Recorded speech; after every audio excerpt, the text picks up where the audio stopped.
Chapter 46-34. When Bai Sheng heard this, he lowered his eyes helplessly.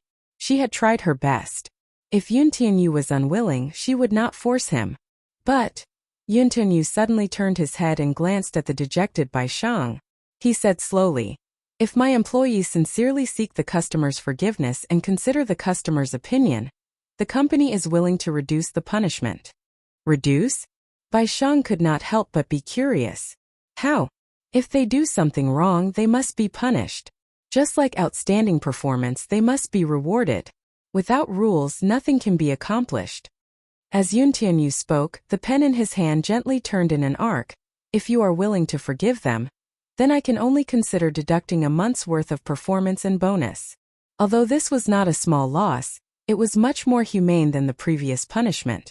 Bai Sheng was touched when he heard this. "Thank you. I should thank you on behalf of my employees," Yun Tianyu said seriously. "Bai Sheng, you are very kind for being willing to forgive their rudeness and neglect. In this day and age, there were not many such kind girls." "What? Is that true?" In the hall, a group of people surrounded the sales director with tears of gratitude.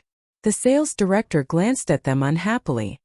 "Can I lie about military intelligence? Most importantly, the customer is magnanimous and forgave you. The company considered the customer's opinion and reduced the punishment. However, let me give you a piece of advice. Don't let this happen again. If you meet such a good-tempered customer, you won't be able to meet another one. The company has its rules and regulations. This time, you have obtained the customer's forgiveness, and the customer has also pleaded for mercy on your behalf. If there is a next time, you can pack up and leave." Wow! The group of people cheered. Although a month's bonus and performance was still deducted, this was different. Only after experiencing despair could they cherish it. After the group of people cheered, they started to feel deeply regretful. They had humiliated Bai Sheng previously, but she had repaid evil with kindness. It was impossible to say that they were not ashamed at all. They blamed themselves more and more. Many of them wanted to apologize to Bai Sheng personally. Ai Fei glanced at Ai Mingyun and her eyes suddenly reddened. She really did not expect Bai Sheng to be willing to forgive them and plead for them. When Ai Fei had apologized to Bai Sheng earlier, she hadn't been very sincere. But now that Bai Sheng had helped them, the guilt she felt towards Bai Sheng came from the bottom of her heart. Why was she so bad? She was so bad, but Bai Sheng still. In the VIP room, Bai Sheng and Gu Chengze had already signed the contract. They picked a house they liked. It was more than 130 yuan with 3 rooms, 2 halls and 2 bathrooms. Bai Sheng didn't ask about the total price, but there were many zeros on the contract. The original price was at least tens of millions. She felt a little guilty. Tugging at Gu Chengze, she said in disbelief, "This is your friend paying for the difference in price?" Gu Chengze secretly told her, "He's so rich, why do you feel bad? Besides, did I tell you that? I made a bet with him that if I got married first, he would sell me a house at a 50% discount." "Does he have a girlfriend? Or fiancé?" Gu Chengze was startled and his expression darkened. Chapter 46-35. Bai Sheng was a little surprised. It was not because Gu Chengze said that Yun Tianyu had a woman he loved. It was just that his expression did not seem very happy, and his tone was a little heavy. What happened? Just as he asked, Yun Tianyu pushed the door open and walked in. Gu Chengze shushed him. Bai Sheng immediately sat down obediently and did not ask any more questions. "Have you signed the contract?" "Yes, it's signed. Director Yun has spent a lot of money." Yun Tianyu glanced at him coldly and snorted. "This is not allowed to happen again." "That's for sure." Gu Chengze hugged Bai Sheng's shoulders and said with a smile, "Anyway, I don't intend to get married a second time." His satisfied expression made it seem as if he had the whole world with Bai Sheng. Gu Chengze casually handed the contract to Yun Tianyu. The director had been waiting for a long time at the side. Yun Tianyu handed the contract to him and asked, "What's the earliest we can get the property certificate?" "It'll take 2 working days even if we go through the VIP channel." The director immediately said, "Director Yun, don't worry. Once the property certificate is ready, I'll personally send it to them." Gu Chengze nodded in satisfaction. As expected of Spring River Heavenly Seal. The service is top-notch and 5-star reviews. Yun Tianyu was about to ask him to get lost when he asked Gu Chengza very seriously. I saw an advertisement at the entrance. The first customer to complete the transaction every day will get a house full of appliances. Is that true? Yun Tianyu gave a fake smile. Gu Chengza, I think you can be more shameless. Then, will the house full of green plants be given as well? Bai Sheng. She felt that they might be chased out in the next second. Hey! She did not know whether to laugh or cry as she tugged at Gu Chengza's sleeve and asked worriedly, will we be chased out? You won't. Yun Tianyu comforted her gently, but in the next second, his tone turned cold.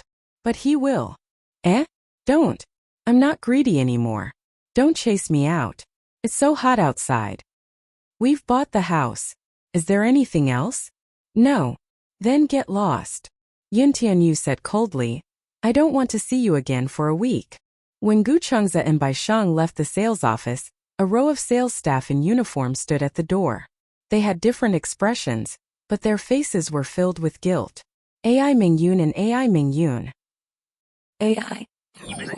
Bai Sheng's eyes widened in surprise. Then he looked at the row of people standing behind her.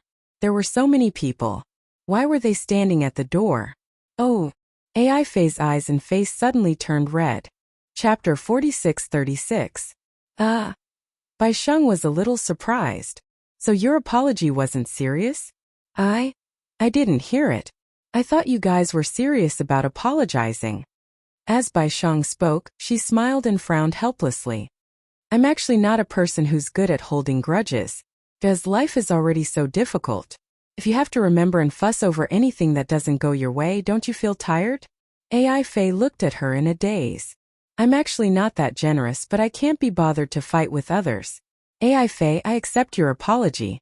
I hope that when we meet again at the company we can be friends. As Bai Sheng spoke, she suddenly thought of something. She looked at AI Fei and then at Gu Chengza beside her. She said word by word, actually, you don't have to be envious of me. Many times, meeting anyone is sometimes a coincidence, and sometimes it's inevitable. I admit that I'm very lucky to have met my husband, but I don't think it's worth being jealous of. If you can't meet the person you think is outstanding, then make yourself an outstanding person. AI Fei nodded silently. Bai Sheng said to Gu Chengza, shall we go back? Okay. Gu Chengza put his arm around Bai Sheng's shoulder, and the two of them walked to the parking lot. They got into the car and left under the gaze of a group of people. AI Mingyun looked at the departing phaeton and heaved a sigh of relief. Today's incident was a false alarm. On Monday, when Bai Sheng arrived at work, there was a box of skim milk on the table. She picked it up and there was a post-it note on it. Thank you. Smiley face. Bai Sheng immediately understood who had sent this box of milk. She glanced at AI Fei. AI Fei sensed her gaze and lowered her head in embarrassment. At noon, Bai Sheng took the initiative to walk to AI Fei's seat and asked, do you mind if I sit here? No. I don't mind. If you don't mind. What's there to mind? It's indeed a little boring to eat alone.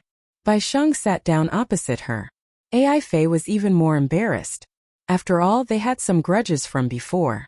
However, Bai Sheng was generous and had no intention of bearing a grudge. AI Fei gradually relaxed.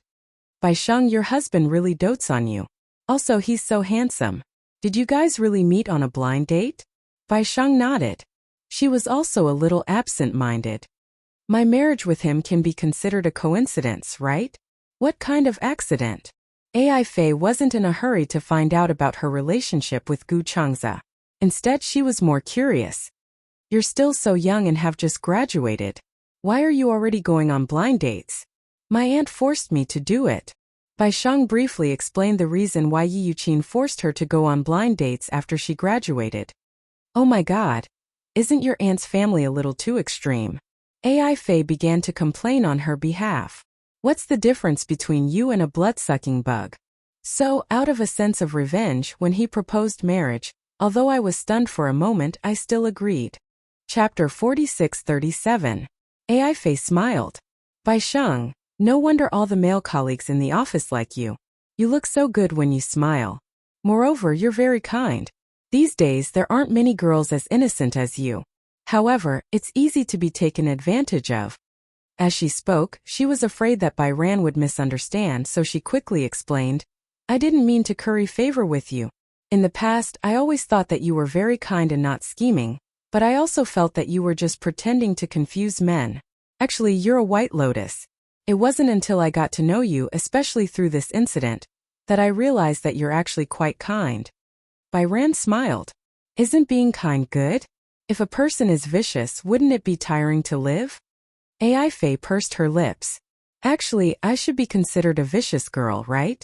Look, I'm criticizing you on purpose and thinking of you as such a bad person. I actually believe in Sun Tzu's words. Human nature is evil. Mencius said that human nature is good, but I feel that human nature is evil. However, through education and nurturing, kindness will eventually replace that evil. There are no absolutely kind people, nor are there absolutely evil people. AI Faye was a little surprised. Do you have evil thoughts sometimes? Yes, Byran said truthfully. Sometimes, especially when I'm at my most desperate, I really hope that my aunt will suddenly die one day. She raised her head and looked at AI Faye. She smiled helplessly. Are you surprised? I'm not as kind as you think. However, that thought was filtered out of my mind in an instant. But I'll never forget that I actually had such an evil thought. Byran continued. So I feel that there's no mistake that can't be forgiven. As long as it's not a mistake of principle, as long as you don't offend others, as long as you're forgiven, don't take it to heart. After saying so much, Byran actually hoped that AI Faye would not take that matter to heart anymore. AI Faye, haven't you already apologized to me? Since you've already apologized, don't take it to heart anymore. You don't owe me anymore. AI Faye was really touched when she heard this. Baihao's words sounded long-winded, but he was actually hoping that she would forget those things. Thank you, Bai Yan. AI Faye said sincerely. Can we be friends? Forget all the unpleasantness from before and make new friends. After a pause, she added, if you don't mind. I don't mind. Byran calmly extended his hand to her and smiled. Hello, I'm Byran. Didn't you say you wanted to make friends again? Tycoon smiled and reminded her. Then let's start by introducing ourselves. Only then did AI Faye react. She quickly stretched out her hand and held it tightly together. Hello, I'm AI Faye. The two of them looked at each other and smiled. This was probably the meaning of the phrase, a smile erases all enmity. The whole company was in an uproar when Bai Chong and AI Faye became good friends. Last week, AI Faye had been targeting Bai Hao. How come they had become friends now? Chapter 46-38. After work, Gu Chengza came to pick Byran up as usual. Byran was gradually getting used to having him pick her up. At first, she was not used to having someone send her to the company and pick her up from work. But gradually, seeing him at the entrance of the company became such a heartwarming thing. Byran said goodbye to AI Faye and walked towards Gu Chengza. Suddenly, her phone rang. She took out her phone in confusion and saw that it was Yi Yuqin calling. She was curious. She had disappeared for so long. Back then, it was Yi Yuqin who asked her to get out of the Yi family. She had thought that she and Yi Yuqin would be strangers. Why was she suddenly calling? Byran hesitated for a moment but still picked up the call and walked towards the car. Seeing that she picked up the call, Gu Chengza walked to the front passenger seat and opened the door for her. Byran smiled and nodded. However, Yi Yuqin's extremely cold voice came from the other end of the phone. Byran, where are you? Byran sighed and got into the car. She asked calmly. Auntie, why are you looking for me? Bang! A loud sound was heard. The car door closed.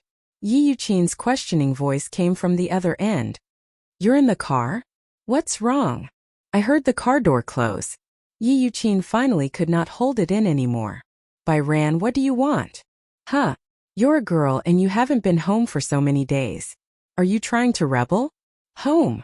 When Bai Yu heard this, he laughed coldly. Is that my home? It never was. Huh, you're all grown up now, aren't you? Do you think that you have a man protecting you so you don't care about me as your auntie? Byran, why don't you think about it carefully? Without me, would you have been able to study to university? Without me, would you have been able to grow up healthily? Byran was speechless. Yi Yuqin's words clearly implied that she was trying to force her to repay her kindness. Bai Ran knew that Yi Yuqin had raised her up because she was indebted to her. However, she did not agree with the second half of the sentence. Auntie, I'm really glad that I grew up healthily. Otherwise, if I fell sick halfway through, you would definitely have thrown me into the wilderness and left me to fend for myself. Although her body wasn't particularly healthy since she was young, she rarely went to the hospital. Most of the time it was just a minor illness and pain. They could just endure it at home. He did not suffer from any serious illness, so there was no need to worry about him. But Bai Kun's feelings towards Yi Yuqin were very complicated. She was very grateful to Yi Yuqin for raising her, but at the same time, she was very clear that Yi Yuqin had her own selfish reasons for raising her. And this selfishness, she had already made it very clear. She frequently urged her to go on blind dates because she wanted to use her to get a house for her son so that she could prepare for the wedding. Bai Kun's heart had already turned cold. If it was in the past, she would still be grateful to Yi Yuqin. But now, because of this matter, she was not grateful at all. Aunt, why did you call me? Why don't you just tell me the reason? We don't have to go around in circles like this. On the other end, Yi Yuqin's voice was equally impolite. Chapter 46:39. Bai Ran was so angry that she laughed. Am I not the one who has the final say in marriage? You don't have to decide who I want to marry, do you? You're not the one getting married, I'm the one getting married. You don't have to say anything. Okay, it's fine if you don't want a divorce, Yi Yuqin said angrily. If you don't want a divorce, give me 5 million as a wedding gift. Are you crazy? Bai Ran was so angry that she was dumbfounded. Her voice rose and her whole body started to tremble. Auntie, don't be so greedy. 5 million. Who would give 5 million to their auntie when they get married? Why not? Yi Yuqin mocked. If the man who marries you doesn't even have the ability to do that, I can only say that you're blind. Bai Ran was so angry that she was confused. It was said that many people were selling their daughters by marrying them off. However, these mothers were still biological mothers. This Yi Yuqin was nothing. She was just her auntie who raised her. She admitted that she was grateful. Why did she have to force her to repay her kindness? The most hateful thing was 5 million. This was extortion. No. Bai Ran rejected coldly. Auntie, I will never agree to it. I'm not asking you for it. Yi Yuqin said arrogantly. Let your husband answer the phone. I'll talk to him. Why should I? Bai Ran's voice also rose. Gu Chengze put on his seatbelt. Seeing Bai Ran's pale face, he raised his eyebrows and asked with concern. Is it your auntie calling? Yeah. Bai Ran covered her phone and felt guilty. My auntie is pestering me again. Oh? Is it about the wedding gift? How did you know? Her voice was very loud. I heard it. Gu Chengze opened his hands. Give me the phone. I'll talk to her. But? Give it to me. Be good. Bai Ran sighed and finally handed the phone to him with trembling hands. Gu Chengze took the phone and Yi Yuqin's impatient voice came from the other end. Hello? Hello? Bai Ran. Where the hell are you? Say something. She had been covering her phone the whole time, so Yi Yuqin lost her patience. Gu Chengze said calmly. Hello, auntie. My name is Gu Chengze. We've met before. Do you still remember? His choice of words was very elegant, and it was obvious who was better. Little Gu. Hearing his voice, Yi Yuqin's attitude softened. I've thought about your proposal for a long time. It's not that I can't agree to it. After all, you've already gotten your marriage certificate. Even if I don't agree, it's already settled. But this marriage can't be in vain, right? I've done my best to raise White Lion and put in so much effort. I can't just let it go like that, can I? As the saying goes, a married daughter is like spilled water. Now that they were getting married in the capital, which husband's family didn't give a few million as a monetary gift. What about you? What do you think about this matter? Hearing this, Gu Chengze smiled. Auntie, you want to ask me for a monetary gift. What do you mean by asking you for it? Yi Yuqin didn't like what she heard. She said coldly, what do you mean by asking you for it? When it comes to monetary gifts, you should be the one to give it. Yi Yuqin was clearly asking for it, but she didn't want to sound bad. Gu Chengze wasn't surprised by her attitude. Chapter 4640. Yi Yuqin smiled and said, "It's at least 5 million. Let me tell you, our Balian is very popular. There are many big bosses who want to marry her. They all said that as long as they can marry her, 5 million is not a problem. Balian lost her parents when she was young. She's very pitiful. If it weren't for me, who worked so hard to raise her, she might have been sent to a welfare center, let alone university. Haha, I have a lot to do with her being where she is today." Yi Yuqin kept bragging about her efforts. Balian listened from the side and covered her face. She felt extremely annoyed. She looked at Gu Chengze, unable to bear it. He had just bought a house. Although it was at a 50% discount, it must have emptied all his savings. Moreover, even if there was 5 million, she would not really let him give it to her. Gu Chengze looked at Balian. On the other end of the line, Yi Yuqin's voice was still chattering. "Little Gu, right? Since you've already married Balian, I can't say anything. But don't think that you can ignore the 5 million just because you've gotten the marriage certificate." 5 million? Haha, I think you can't afford that much money. Yi Yuqin looked down on Gu Chengze. Although this man was quite handsome, at the end of the day without money, he would not take a liking to her. If the man's family doesn't give some cash as a wedding gift, how can they get married? I'm considered half a mother-in-law to Balian. If you can't afford it, be sensible and divorce Balian. If you don't have money, don't hold her back. She has a better choice. Gu Chengze heard this and laughed softly. "Oh, Balian has a better choice than me? Why didn't I know?" These words were too domineering. Even though Gu Chengze's tone was not very arrogant and was calm, his words were full of cynicism and arrogance, which was vividly displayed. On the side, Balian didn't know whether to laugh or cry when she heard this. Even though his words were very arrogant, especially arrogant, they actually touched the bottom of her heart. Why didn't she realize before that the gentle and refined Gu Chengze had such a domineering side to him? Bai Yu unconsciously looked at her man with admiration. Gu Chengze held the phone. On the other end, Yi Yuqin was stunned by his words. After a long pause, she sneered. "What? I said there's no better choice than me. I am the best choice for Bai Yan. So, from now on I will be responsible for her marriage. You don't have to worry about it. So, you don't want to give me the monetary gift?" "I didn't say no." Gu Chengze asked again. "Seeing how you raised Balian, I will give you a monetary gift. However, I don't quite understand the amount of 5 million. What's there to not understand? Reason?" Gu Chengze raised his eyebrows. "What do you plan to do with this 5 million? Just tell me if you can afford it." Gu Chengze smiled. "If you can give me a reasonable explanation, I can afford 5 million. Bai Hao was startled. Did he just promise Yi Yuqin that? Gu Chengze. Shoo. Chapter 4641. Okay, I'll give you a reasonable explanation. Yi Yuqin sat down and went over the accounts with Gu Chengze. When we were young, Bai Ran needed money to eat, right? She also needed money to wear it, right? She needed money to use it, and so did her school fees, right? I had to pay for 2 children's school fees, and that was a huge expense. Yeah. Bai Ran was disgusted when she heard that. Oh my God. Did she have to calculate money for that too? Ever since she was young, she and her cousin ate dumplings and wore what Yi Yuqin left behind. Speaking of wearing, the school uniforms when she was young cost money. They weren't expensive, only a few dozen yuan for a set, and 100 yuan for a full set of winter and summer clothes. Yi Yuqin didn't pay, so she was the only one in the whole school who didn't have a school uniform.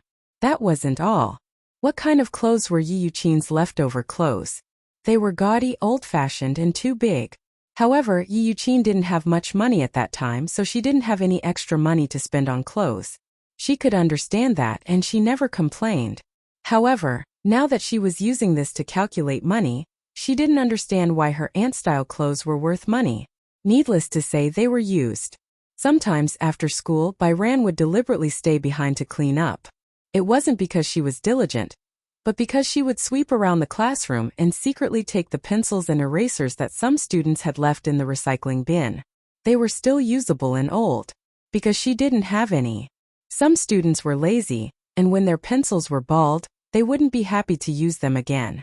Bai Ran would take them, cut them with a knife and used them for herself. When she was young, she had to practice writing with a fountain pen, but the fountain pens at that time were very expensive.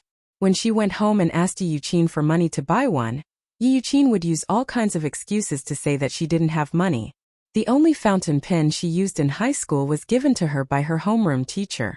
That was because she saw Bai Ran using a pencil in her writing class.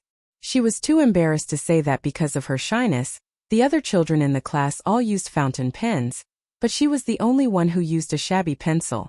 Therefore, she gave her an extra fountain pen. This fountain pen was very durable, and it was not easy to get, so Bai Ran had always treasured it. This fountain pen accompanied her to university. Later, when the tip of the pen broke, she kept it in her notebook. Let's talk about eating later. Bai Ran had never participated in any of the class activities, such as the spring and autumn excursions, summer camps, or winter camps. This was especially true for the summer and winter camps. At that time, the quota depended on results. Bai Ran's results were the best, but she didn't have a chance because she had to pay for it. She couldn't afford it. He had never been to the spring and autumn excursions. She could only stay at home, do her homework, and imagine her classmates participating in the spring and autumn excursions. She should be very happy, right? In fact, she did not feel inferior or sad to receive such treatment because the Yi family's conditions were not particularly good. She was already very grateful that he was willing to take her in and support her. But it was too much for Yi Yuqin to use this to ask Gu Chengze for money. Bai Ran was furious, but Yi Yuqin continued. When I was young, Bai Ran's parents had an accident, and I followed them. That was also money, right? And Bai Ran was admitted to a university. In order to raise her tuition fees, I almost sacrificed my son's chance to study. Chapter 46-42. Just think about it. With Yi Yuqin's desire for her son to succeed, if her disappointing son had the chance to go to university, would she be willing to let him go? When she was admitted to university, he was in the middle school exams. In the end, he did not even get into a decent high school. When she first received the graduation notice, Yi Yuqin thought it was for her son. When she realized it was for her, her face fell. The first thing she said was to stop studying and go out to work. She had worked so hard to prepare for the college entrance exams. How could she give up just like that? Bai Ran begged, but Yi Yuqin refused to take out the money. She said she would borrow it, but Yi Yuqin did not waver. She worked for the entire summer break. In the end, with the recommendation of her high school teacher, she successfully got a student loan. However, she still needed a little more. In the end, she knelt in front of Yi Yuqin's room for an entire night before she finally agreed. She even borrowed it. In the end, Bai Ran studied and worked part-time while paying off Yi Yuqin and the student loan. Actually, she could pay off the student loan after she started working. However, Bai Ran did not like owing people since she was young, especially when it came to the country. When she successfully got the student loan, she was really grateful. At that time, she even paid Yi Yuqin back with interest. In the end, in her mouth, it turned out that all this money was provided by her resources. What a joke! Why did she always say things like this? Bai Dan was furious beyond belief. How could Gu Chengze not tell that these were all excuses Yi Yuqin used to get the monetary gift? Why? Don't tell me you think that our Bai Ran is not worth 5 million. Yi Yuqin deliberately provoked him. Gu Chengze raised his eyebrows. Why is Bai Ran's value measured in 5 million? It was simply insulting to measure her with money. Yi Yuqin said. Then give me 5 million as a monetary gift. Otherwise, you won't have peace even if you marry her. With that, she hung up harshly. Gu Chengze held his phone and felt that this was interesting.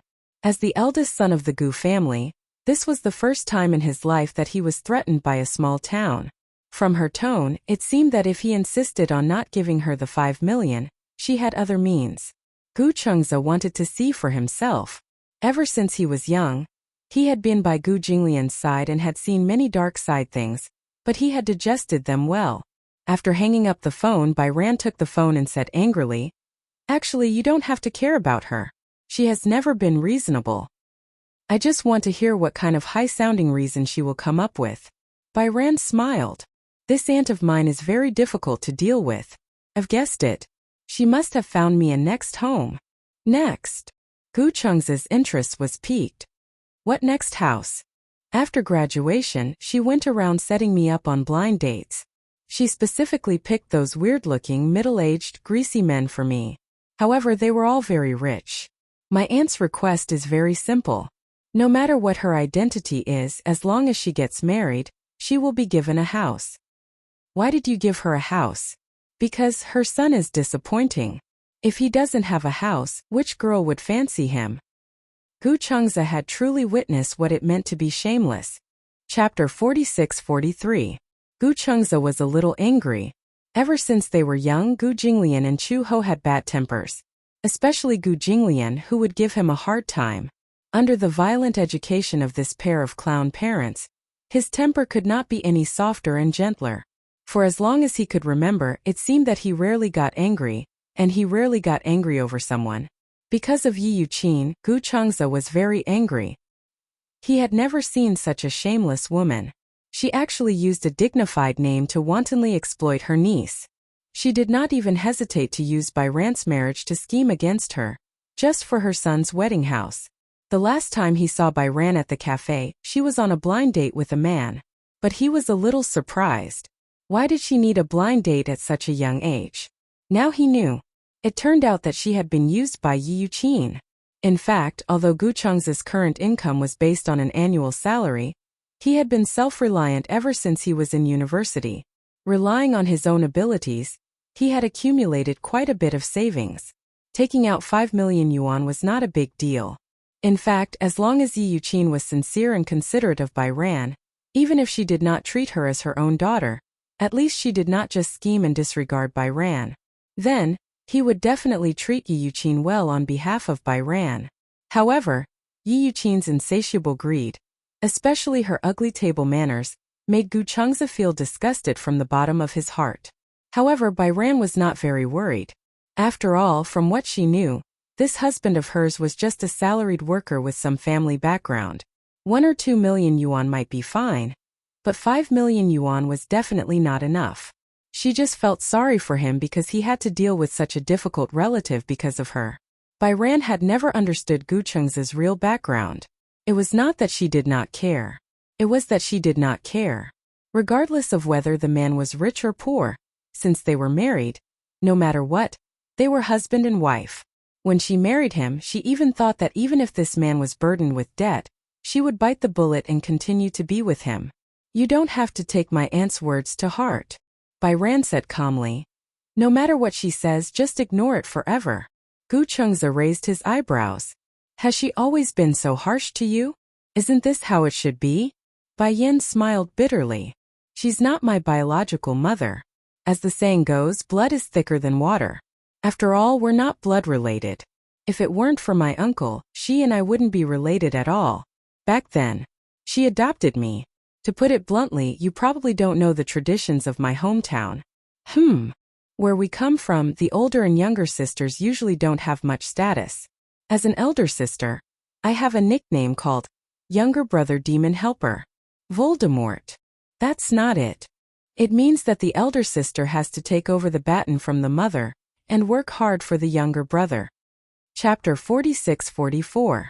The more he listened, the angrier he got. He dared not imagine if he had appeared a little later. Would she be married to someone else now? Given her weak appearance, would she be able to resist Yi Yuqin to the end? Or perhaps she had married a man she did not love because of her resistance. He was a little angry. He was very concerned about this matter. Actually, he knew that his wife's marriage to him was probably a little rebellious. At least, half of it was to resist Yi Yuqin's tyranny. What about the other half? Was there a reason for it? Did she still remember him? She probably did not remember him. He did not know if she still remembered the boy who chased after her car when she left when they were young. What are you thinking about? Bai Yin interrupted his meditation. Seeing that his expression was not good, she thought that it was because of Yi Yuqin's matter. She immediately comforted him. Don't be angry. You don't have to lower yourself to my aunt's level. Okay. He nodded. Let's go back. Okay. He started the car and drove back home. They had yet to get the property deed, so the new house had not been handed over yet. However, The two planned to add some soft decorations on top of the house's hardcover. The style of the house mainly depended on the soft decorations. She liked Northern European and Chinese styles, while Gu Changza, who had lived in the Gu residence since he was young, was sick of the Chinese style, so he leaned toward American and Northern European styles. The two of them had the same interests. Since they both liked Northern Europe, then they would design in the direction of Northern Europe soft accessories. By how naturally didn't need to worry about finding a design company. Gu Changza would arrange it well. What? In the office, Gu Linqi leaned toward Yun Tianyu with great interest. He was extremely surprised. Did you say that he's married? Yes, a secret marriage. Yun Tianyu leaned on the sofa with a lazy look. Do you still remember the bet I made with him when I was bored? Humph. He must have done it on purpose. Gu Linqi, who was sitting in front of him, was dressed in a well-ironed suit. After more than a decade, he had grown from a handsome boy to a handsome man. His tall height, well-proportioned body, and the suit made him look even more handsome. He leaned forward with interest and couldn't help but ask, that day, did he take that girl to buy a house? Yes. Yun Tianyu was exasperated. I didn't expect him to be the first to get married among us. I thought that you would be the first one to get married. In the end, you don't even have a girlfriend. Instead, the youngest one got married in a flash. First, it's a flash marriage, and now it's a secret marriage. What kind of tricks is this kid playing? The Gu family doesn't know about this at all? Yun Tianyu was surprised at this. He originally thought that Gu Jinglian and Chu Ho would have seen by Ran. Even I haven't seen that girl before. I don't know what that kid is up to. He's so mysterious. Yun Tianyu furrowed his brows. Are you really brothers? Yes. If Shaoiqin gets married in a flash, even if Daddy and Mommy don't know, I'll definitely find out. He. Gu Linqi coldly said. That kid and I grew up together. Our brotherhood isn't as deep as yours. He silently cursed in his heart. This brat marriage is such a big thing, and he didn't even discuss it with me in advance. Chapter 46-45. He's closest to your Auntie Chu Ho, but I've never heard him mention this to her. Gu Linqi shook his head. I don't know if he did. Why don't you go back and ask around? Who knows, he might have told everyone except you. Gu Linqi's lips twitched as his eyelids twitched. Really? Did this brat really tell everyone except for him? That was impossible. Still, if that was not possible, why did Yun Tianyu know about it but not him? With such doubts in his heart, he returned home after work and happened to bump into Chu Ho embroidering. She had recently become obsessed with embroidery. While others were still obsessed with diamond stickers, Chu Ho had already caught up with the trend and was obsessed with embroidery. During this period, there was a sudden rise in the embroidery trend. However, embroidery was not something that anyone could embroider. Gu Jinglian and Gu Linqi thought that Chu Ho was just doing it on a whim. It was too difficult for her, who was used to holding a gun, to handle something as thin as an embroidery needle. But to everyone's surprise, not only was it not a momentary interest, but it was also a very good game. Gu Linqi stood at the door and watched her for a while. Chu Ho was so engrossed in embroidery that she did not realize that he had returned. He stared at her for a long time. Perhaps it was because they had been together for a long time, but after so many years, Chu Ho did not show any signs of aging. She and Gu Jinglian seemed to have used some kind of immortality method. Other than their facial features becoming more mature, and their smile showing some wrinkles, there were no other changes. Chu Ho did not usually do any expensive skincare. Other than a few creams, she did not learn from the other rich ladies to plant golden thread or inject sheep placenta into her body. Instead, she exercised frequently. Chu Ho had been training since she was young. If she did not exercise during her free time, Chu Ho would feel especially lethargic. After so many years, Gu Jinglian did not change much other than his character becoming more mature. Rather than saying that he was steady, it would be better to say that he had already stepped into the life of an old man. In the morning, she held Chu Ho's hand and went for a walk. When she was running, he would carry the birdcage in the park and enjoy the morning breeze. Gu Jinglian was obsessed with raising parrots.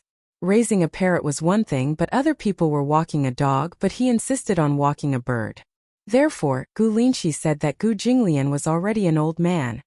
Brother, why are you back so early today? Gu Xinghan's voice sounded.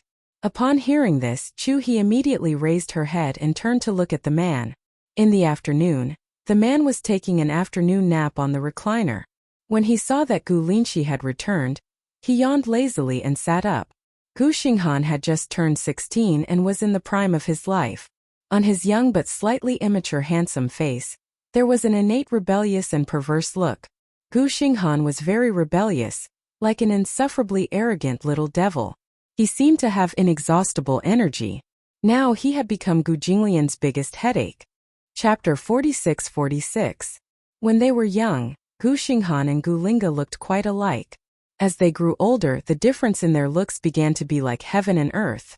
Gu Linga looked especially like Gu Jinglian. She had a bright appearance, especially her peach blossom eyes. She had inherited Gu Jinglian's exquisite eye shape, but she had a natural charm that girls should have.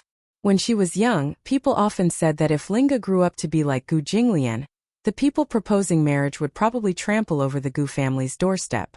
Gu Jinglian snorted and said lightly, "If Linga grew up, those unscrupulous boys would not even have the chance to cross the Gu family's threshold." Since they were young, Gu Jinglian favored Gu Linga, while Gu Xinghan was closer to Chu Ho. Opposites attract. This rule was so applicable in the Gu family. Gu Jinglian's temper was quite bad, but he could do nothing about Gu Linga.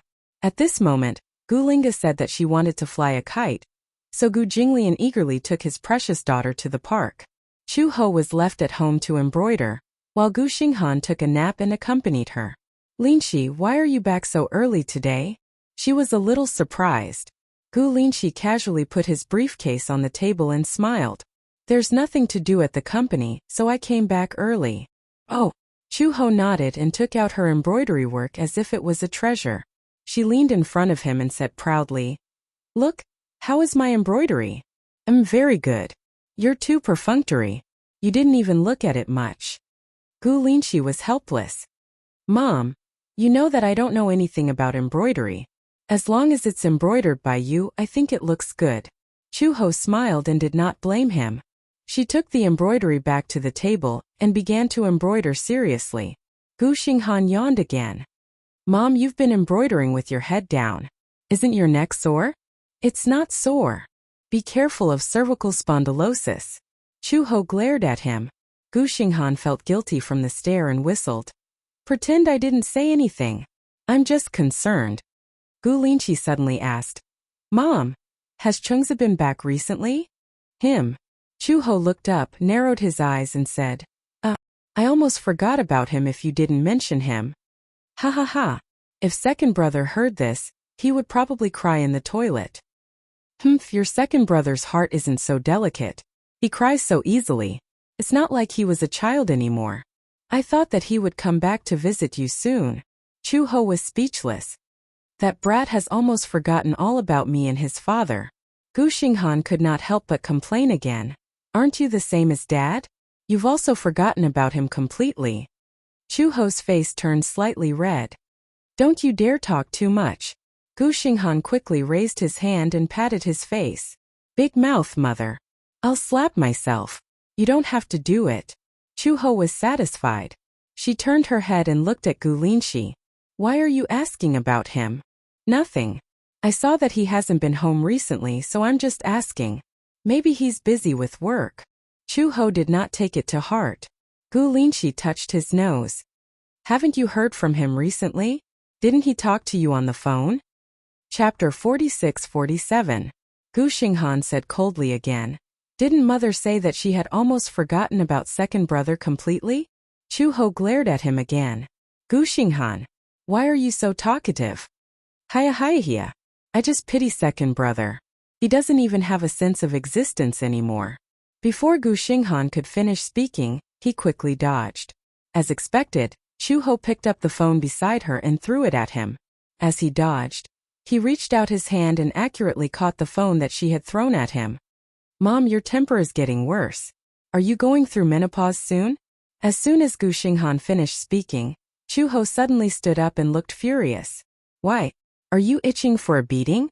How many days have I not taught you a lesson? Have you become arrogant?" "Well, I'm going upstairs to read." Gu Xinghan finished speaking resentfully, then walked around her and went upstairs dejectedly. Gu Linxi looked at Chu Ho, who had run upstairs, and shook his head. His face was full of helplessness and affection as an elder brother. Xinghan is at the age where he is mischievous. Chu Ho was furious. You said I'm going through menopause, but he's still in his rebellious phase? The mention of menopause seemed to have hit Chu Ho's sore spot. Previously, Chu Ho's temper had been particularly irritable, and she had been suffering from insomnia. When Gu Jinglian took her to the hospital said that she was going through menopause and that these were normal reactions. Telling a woman that she was going through menopause was undoubtedly telling a man, "You can't do it anymore." It was the same critical hit. Chu Ho almost kicked up a fuss in the doctor's office. She said a famous saying, "Menopause. I'm still so young." Imagine a woman in her 40s saying that she was still so young. In the entire office, the doctors huddled together and hugged each other as they trembled. They looked at the angry Chu Ho but did not dare to say anything. At that time, Gu Jinglian was afraid of angering her, so he didn't say anything at the scene. When he got home and Chu Ho wasn't around, he mentioned it to Gu Linxi and Gu Xinghan. They laughed so hard that they almost couldn't breathe. It must have been hard on him. He had such a strong desire to live. In order to avoid Chu Ho's violence, he had to hold back his laughter all the way home. During dinner, he even had to pretend to be calm. He imitated Chu Ho and said, "I'm still so young. Ha ha ha ha.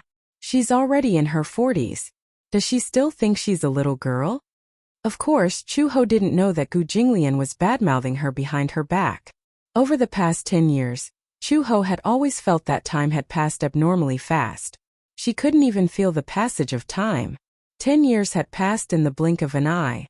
Sometimes it was inevitable that she would feel melancholic. Over 10 years had passed too quickly.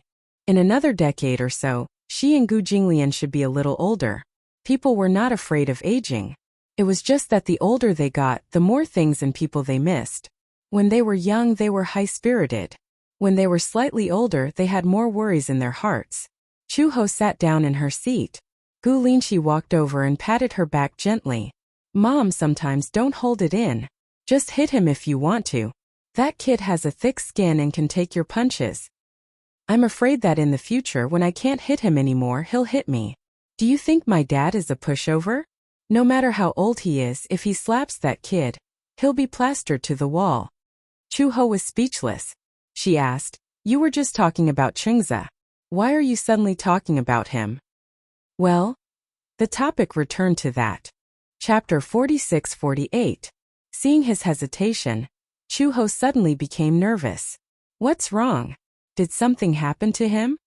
If Gu Linxi's expression was like this at the mention of Gu Xinghan, then the lad must have gotten into trouble. However, if Gu Linxi's expression was like this at the mention of Gu Changza, then Chu Ho would be worried that something might have happened to him. Gu Linxi hurriedly explained, "Mom, don't overthink it. Tell me quickly."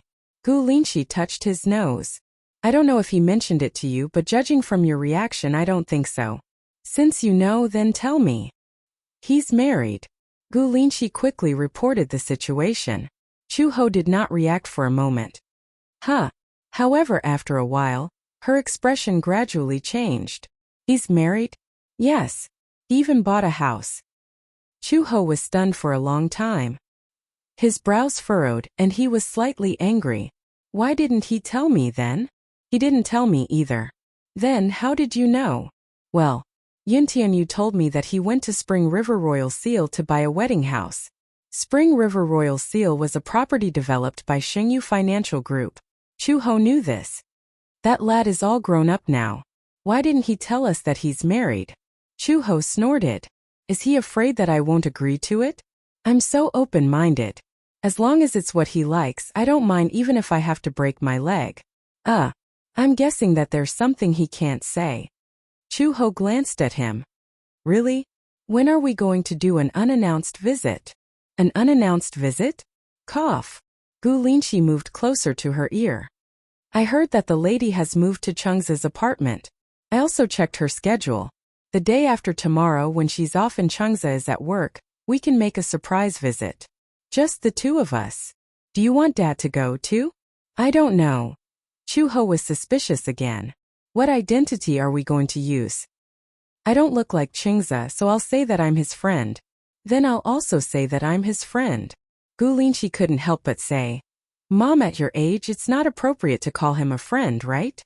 Chu-ho clenched his fists. You think I'm old too? No. Chu-ho suggested again, then I'll say that I'm his aunt. Gu Linqi finally nodded. Gu Linqi had plenty of ways to investigate Bai Ran's background. So, just as he found out, Gu Chungza went to work early that day while Bai Ran was resting at home. At noon, when she was about to go out to buy some groceries, she saw Gu Linqi and Chu-ho standing at the door. They had just arrived and were about to ring the doorbell. Bai Hao was stunned. The reason why he was surprised was because the woman in the mask looked a lot like Gu Chungza. Although he couldn't see his entire face, that pair of eyes was exactly the same. Bai Hao looked at Chu-ho and asked, You are? Oh, is this Chungza's house? Chu-ho asked even though he already knew the answer. When Bai Hao saw them, she guessed that these two people probably had something to do with Gu Chungza. You are? I'm Chungza's aunt. I came once before, but I haven't been here in a long time. Especially when I saw such a beautiful lady opening the door. I was afraid that I might have mistaken her for someone else. Chapter 46-49. Bai Ran ushered them into the house. Chu-ho and Gu Linqi looked at each other. Through the mask, Chu-ho whispered to Gu Linqi, This girl is so careless. She probably thinks you look like Chungza. Chu-ho nodded. The two of them entered the house and Bai Ran invited them to the sofa. She seemed to be in a hurry. After all, it was her first time receiving elders from her family.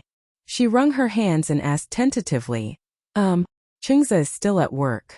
Should I call him back? Oh, it's okay. Chu-ho quickly waved his hand. Gu Linqi said, It's okay. We're just here to sit. If he's not here, we'll wait for him to come back from work. Bai Ran was puzzled. Really? Since they were here to look for Gu Chungza, the atmosphere would be awkward if she was alone when he was not around. Chu-ho quickly changed the topic. Do you have tea? Yes. Bai Ran immediately reacted and said apologetically, I'm sorry. I've been here for so long and I haven't poured you any tea. I'll go boil some water first. No rush. Gu Linqi watched her go into the study and looked at Chu-ho. Chu-ho nodded approvingly. Yes, she's quite pretty. It's just that she looks familiar. Yes. Her name is Bai Ran. This name sounds familiar too. It had been so long ago that Gu Linqi had almost forgotten that this name had once appeared in his life. When he was young, there seemed to be a girl who was good friends with Gu Chungza. When he mentioned the name, Chu-ho instantly remembered. Could it be that Ranner? Unlike Gu Linqi, Chu-ho was an adult. Therefore, his memory was deeper than Gu Linqi's. Bai Ran. Ren? Chu-ho immediately thought of this name. When we were young, wasn't there a girl named Ranner who was good friends with Chungza? Now that you mention it, I remember. Indeed, there was such a girl. Could it be that this Bai Ran was the Ranner that Gu Chungza missed so much when he was young? If that was the case, then it wouldn't be hard to explain why Gu Chungza got married so quickly. He was deeply in love with Shonger. Even after so long, the photos of him and Shonger when they were young were still in his drawer. Gu Linqi and Chu-he exchanged glances with each other. Wait a minute. I'll ask her when she comes over. Okay. The two of them sat upright. When Bai Ran walked over with a cup of tea, Gu Linqi pretended to ask casually, You live with Chungza. Are you married? Bai Hao was bewildered. He lifted his head awkwardly. She didn't know how to ask this question. She didn't know if she should tell them the truth. Most importantly, she did not know if Gu Chungza had any intention of announcing their marriage to his family. They had a secret marriage. Gu Linqi saw that she was hesitating and immediately comforted her. It's okay. Just say it. I heard that Chungza is married. It's just that he hasn't had the time to hold a wedding, right? Bai Hao nodded. Yes, we haven't had the time to hold a wedding. We are married. What's your name? Bai Ran. Bai Ran explained. Bai as in bye-bye and Cheng as in Shanga. Chapter 46-50.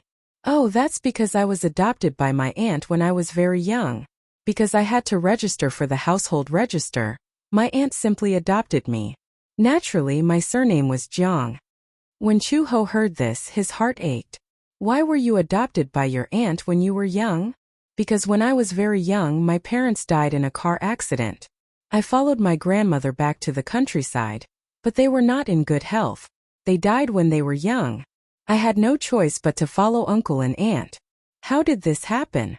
As Chu-ho spoke, her age and identity matched. She was Bai Sheng Gucheng's childhood sweetheart.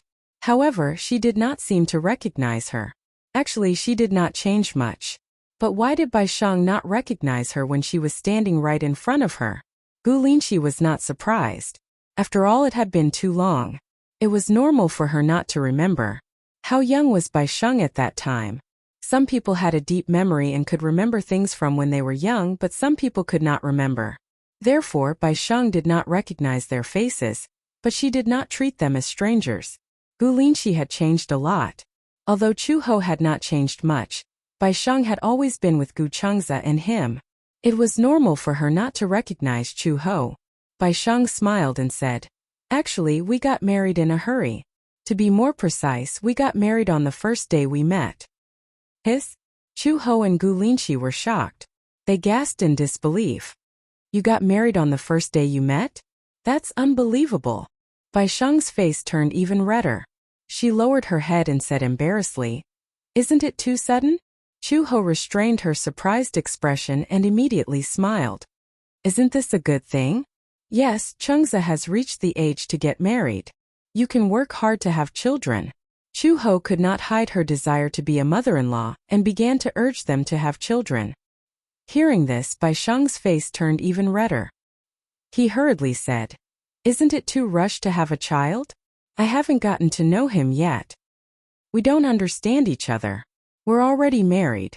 Wouldn't it be natural for us to have children?" Gu Linqi glanced at her coldly.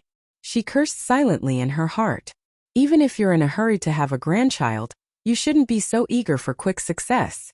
He should at least restrain himself a little. What if he scared her? Bai Sheng was a little embarrassed. The awkward thing was that they were being urged to have a child right after they got married. Moreover, this woman was Gu Cheng's aunt. If her mother-in-law urged her to have a child, she would have nothing to complain about. Even his aunt was urging him.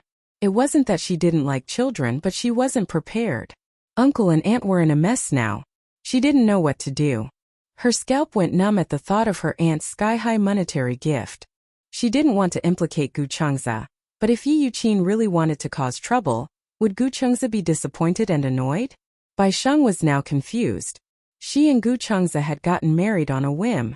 After being impulsive, a series of problems and effects caused by a flash marriage were troublesome. Bai Sheng sighed. Chapter 46-51. Chu-ho wanted to say something, but Gu Linqi nudged her arm and whispered, "Mom, can't you be a little more reserved? Don't push him so blatantly."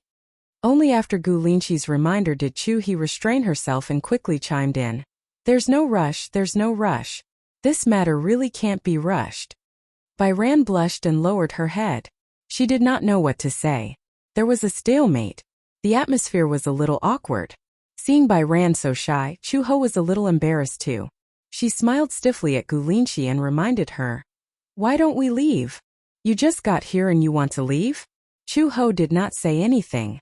She had nothing to say to this child. Firstly, she had pretended to be Gu Cheng's aunt, so she felt a little guilty. Moreover, she would meet Bai Ran sooner or later as Bai Ran's mother-in-law.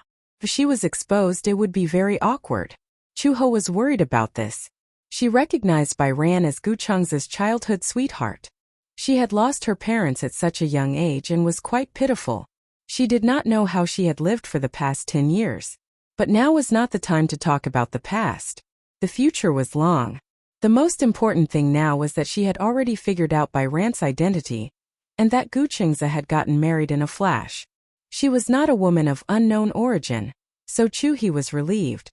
"We're just here to check out the house. Since Chengza is not home, we're going to leave too." Chu-ho stood up and pulled Gu Linqi's ear. Gu Linqi hissed in pain.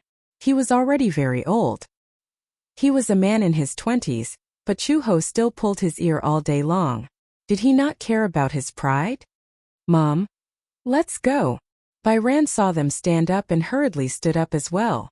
"You're leaving already?" You've only been here for a while. I won't disturb you, haha. Byran was a little embarrassed. But I haven't treated you properly yet. There will be plenty of opportunities in the future. Chuho then turned to Gu Linshi. Linshi, let's go. Tycoon felt a little guilty. She thought that they had left in a hurry because she couldn't entertain them. However, she didn't know how to make them stay. She did not know how to get along with her relatives and friends. She was usually very quiet and was always alone in her room. Therefore, she was somewhat at a loss when facing two guests. However, she was too embarrassed to ask them to stay. She walked them to the elevator. Chuho repeatedly asked her to go back, but Byran still refused. It was not until they entered the elevator and the door closed that she finally let out a sigh of relief. He was so nervous. Byran returned to the house and hesitated for a moment before calling Gu Chengza. Hello? What happened? Hubby, 2 people came to our house just now. One is your aunt and the other is your friend? Aunt. Gu Chengza's eyes twitched. Are they still there? When did he have an aunt? Even if they did, they weren't close.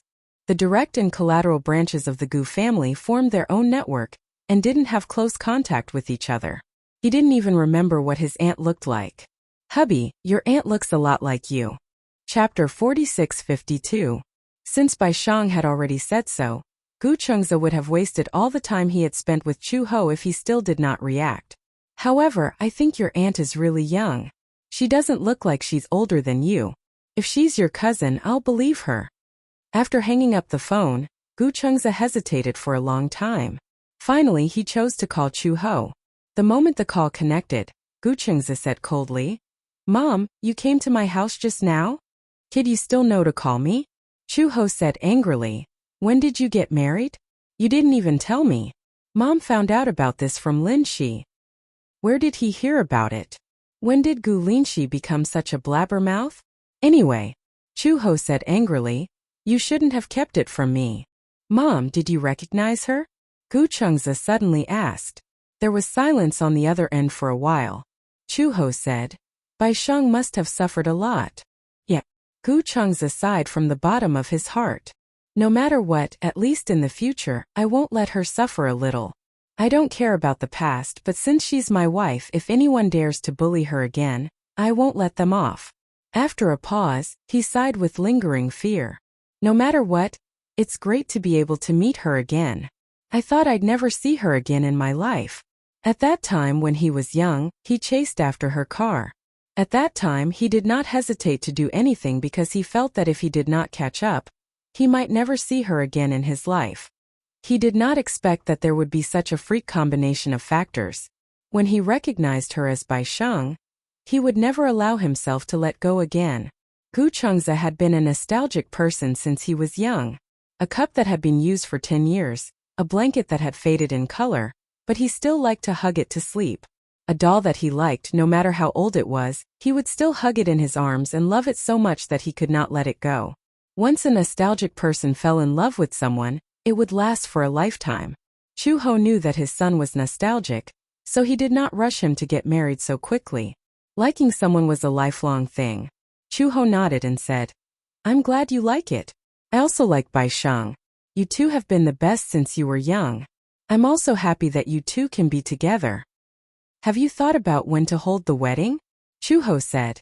Every girl looks forward to their wedding. You married her just like that, and you didn't even promise her when you would get married? Mom, she doesn't seem to recognize me. Gu Chengza sounded a little disappointed. Did she forget about me? A girl's memory is generally not as good as a boy's. Chu Ho paused and said, Besides, you've changed so much. How could anyone recognize you?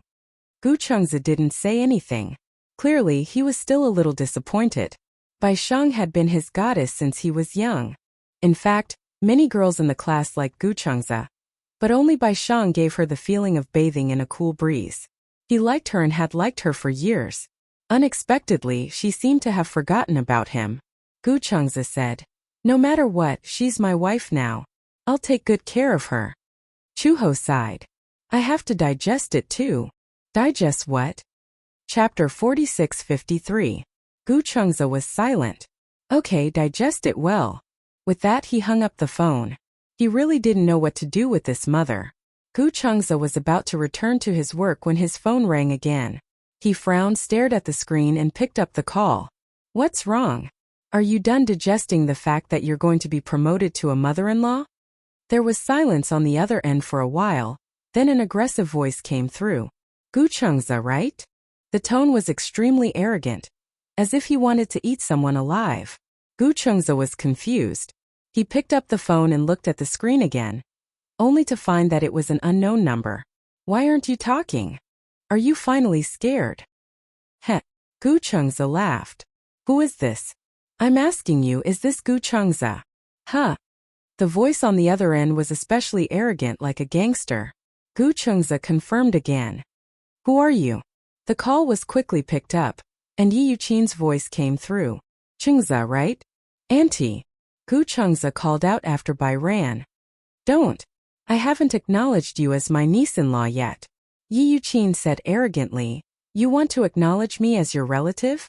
I haven't agreed to marry Bai Ran to you yet. Then why are you calling me? Are you at work now? Yes. Where's the company?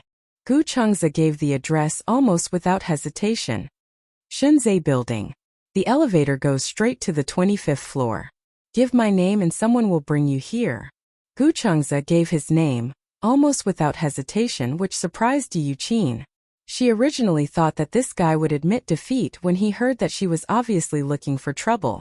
In the end he gave the address so easily. Yi Yuqin was furious.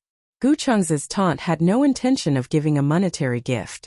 Yi Yuqin had already promised a few big bosses that she would introduce Bai Ran to them. How big could the so-called big bosses that Yi Yuqin was talking about be? Either they were people who got rich overnight, or they were people whose wives died of illness, or divorced men who remarried. They were not good-looking, but they were rich. On the other side, Yi Yuqin couldn't wait any longer. Hence, she found a hired thug from who knows where to find trouble with Gu Chengza. Although Gu Chengza was a natural airhead when he was young, he had grown up with Chu Ho and Gu Jinglian, so he still had this bit of awareness. From the phone call, he could vaguely tell that Yi Yuqin had brought people to cause trouble. However, it was not that he was not on guard, but that he was too lazy to be on guard. Shangzhe was his territory. Would he be worried that someone would cause trouble in his own territory? Yi Yuqin probably treated him as an ordinary employee and wanted to cause trouble in his company. Half an hour later, Yi Yuqin really arrived with her people. She walked into the lobby with a burly man. Before she could protect herself, she was led to the floor where the CEO's office was located. When she finally saw Gu Chengza in the reception room, Yi Yuqin looked around and smiled coldly at Gu Chengza. Haha. I couldn't tell that your workplace is decorated quite grandly. Gu Chengza sat on the sofa and smiled slightly as he gestured for them to sit. Chapter 46-54. My boss. Although in a sense he was Shenzhe's boss, strictly speaking he was only the CEO in name. Shenzhe still belonged to Gu Corporation, and the big boss of Gu Corporation was probably cultivating and practicing calligraphy in the Gu mansion. Why do you want him to see you? Ha! I have something to ask him. What is it? I just want to ask if he can still keep his employee after doing such an immoral thing. Immoral? Gu Chengza was really curious and couldn't help but want to find out. He really wanted to know what kind of immorality Yi Yuqin was talking about. You're a marriage scam. Marriage scam? Gu Chengza's lips twitched. You don't have a house or a car. I don't know what kind of tricks you used to trick by you. Nowadays, which family doesn't give a cash gift to buy a house and a car? Gu Chengza touched his nose and said, I bought a house and a car, but I haven't seen any cash gifts. He thought of many things Yi Yuqin would say, but he did not expect to be accused of marriage scam. Why did he want to laugh when he heard that? Yi Yuqin continued. Gu Chengza, I advise you to be sensible and divorce by you quickly. Otherwise, if this matter gets out of hand, you won't be able to survive in this company. He was really not afraid. At the side, the assistant in charge of serving tea looked at Yi Yuqin coldly. What was wrong with her? Couldn't she speak properly? If she could coax Mr. Gu well, she would have nothing to worry about.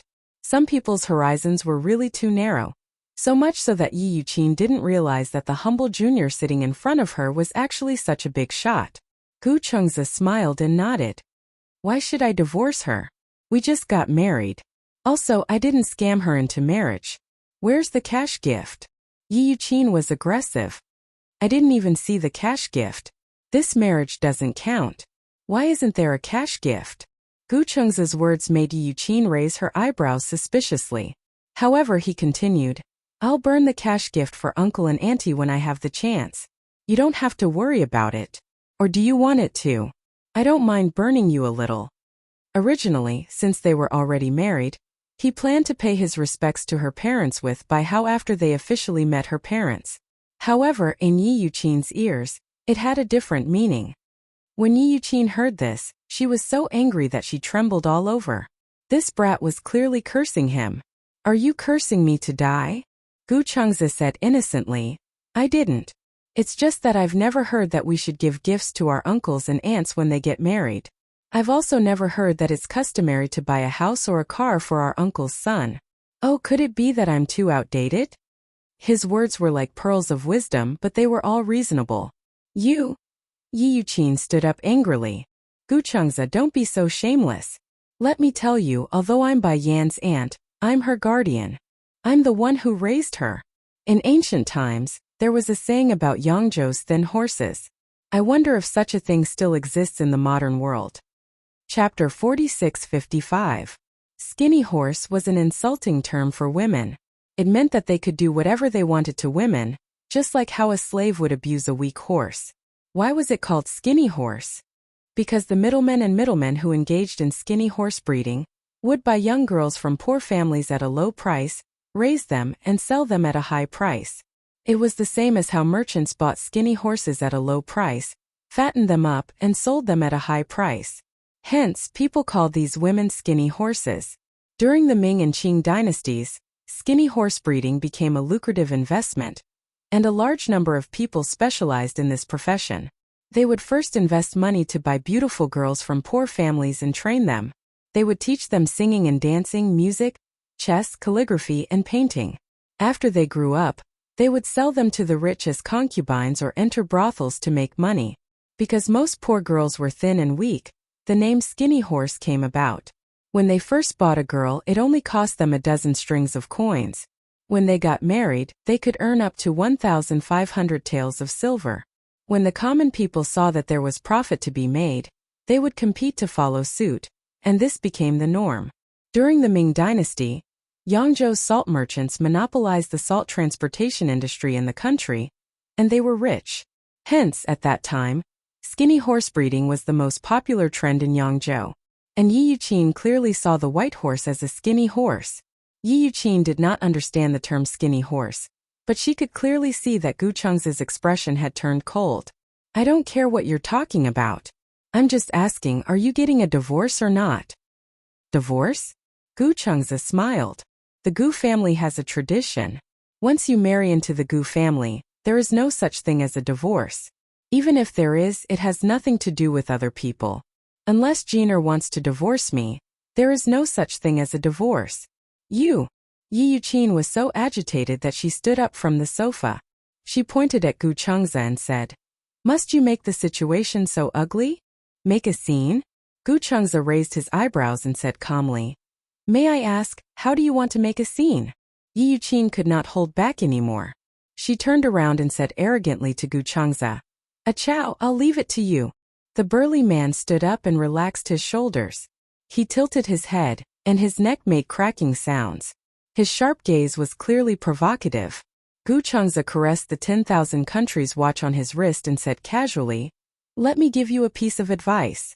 Before you offend someone, you should consider if you have the ability to do so.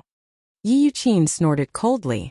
She pointed at Gu Chengzi and said to Achao, What are you still standing there for? Achao walked towards him. Gu Chengzi was still sitting on the chair nonchalantly. Seeing that he still did not seem to care, Chao guessed that Gu Chengzi would not give up until he saw the coffin, so he raised his leg abruptly and was about to kick him. Seeing that his foot was about to land on Gu Chengzi's face, the bodyguard beside him suddenly reached out and grabbed the man's calf with one hand. Achao was completely caught off guard. He flew out and fell on the coffee table at his waist. He was in so much pain that he grimaced. Yi Yuqin shrunk her shoulders in fear and hid in the corner. Gu Chengzi did not move at all. He did not even bother to lift his eyelids. He looked up and glanced at the man who had fallen onto the coffee table. The corners of his lips curled up indifferently. Throw him out. Yes, Mr. Gu.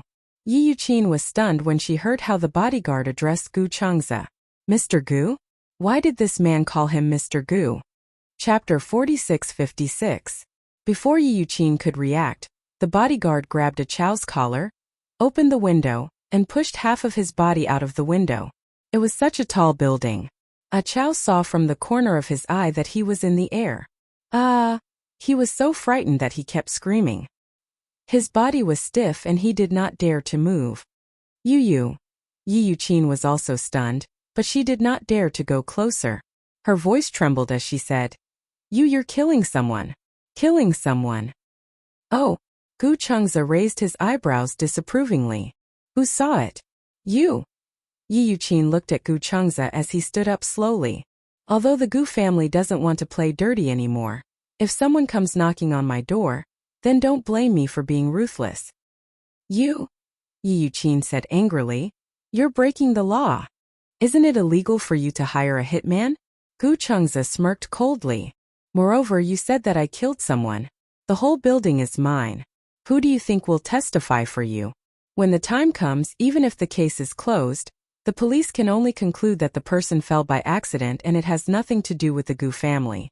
At most, I'll burn some paper money for you out of humanitarianism. Consider it as accumulating some good karma. Yi Yuqin shrunk her shoulders in fear and did not dare to say anything else. As it turned out, this Gu Chengzi's background was not that simple. Especially when she saw the terrifying aura around him, she believed that he would definitely do what he said. Don't mess around. The man held down by the bodyguard also started to beg for mercy. I was wrong, I know I was wrong. Let me down, let me down. It's too late. The bodyguard had just finished speaking when he sent him a little further out of the window. This time, except for his legs, most of his body was in the air. A Chow was so frightened that he almost peed his pants. He screamed and howled in fear, but he did not dare to kick his legs and struggle. If he was not careful, he was afraid that the bodyguard would not be able to hold him down and he would fall. Who's the one who won't cry until they see the coffin? Gu Chengzi frowned and looked at Yi Yuqin. How have you treated Jiner these past 10 years? I didn't cause you any trouble, but you came knocking on my door. Although Gu Chengzi was adorably silly when he was young, after so many years of teaching by Gu Jinglian, he had inherited Gu Jinglian's imposing manner when he was angry. Yi Yuqin did not dare to speak at all. Her scalp was numb. A Chow wrapped his fist in his palm and begged for mercy. Please, put me down. I'll scram right away, I'll scram right away. I beg you. In the future I will never find trouble with you again. The bodyguard turned to look at Gu Chengzi. However, Gu Chengzi said, If I put you down just like that, wouldn't they say that I'm just bluffing? No way. Impossible. I swear. I beg you, I don't want to die. A Chow sounded like he was about to cry. Hearing this, Gu Chengzi snorted coldly. Put him down. The bodyguard then pulled the man back through the window and threw him on the ground. The moment he was thrown on the ground, he could no longer hold back his pee and his pants were wet. Gu Chengzi was disgusted when he saw this and said in a low voice, Scram! Yes. I'll scram right away, I'll scram right away. A Chow was so frightened that he crawled out on his knees. When Yi Yuqin saw this, she wanted to leave too. She was about to walk to the door when the bodyguard blocked the door, and there was no way out. Chapter 46-57. Yi Yuqin's expression stiffened as she turned around, only to see Gu Chengzi standing behind her with an expressionless face and a cold smirk. Auntie, why do you want to leave? You didn't even say goodbye. Why aren't you staying for lunch? No, there's no need. Yi Yuqin was terrified.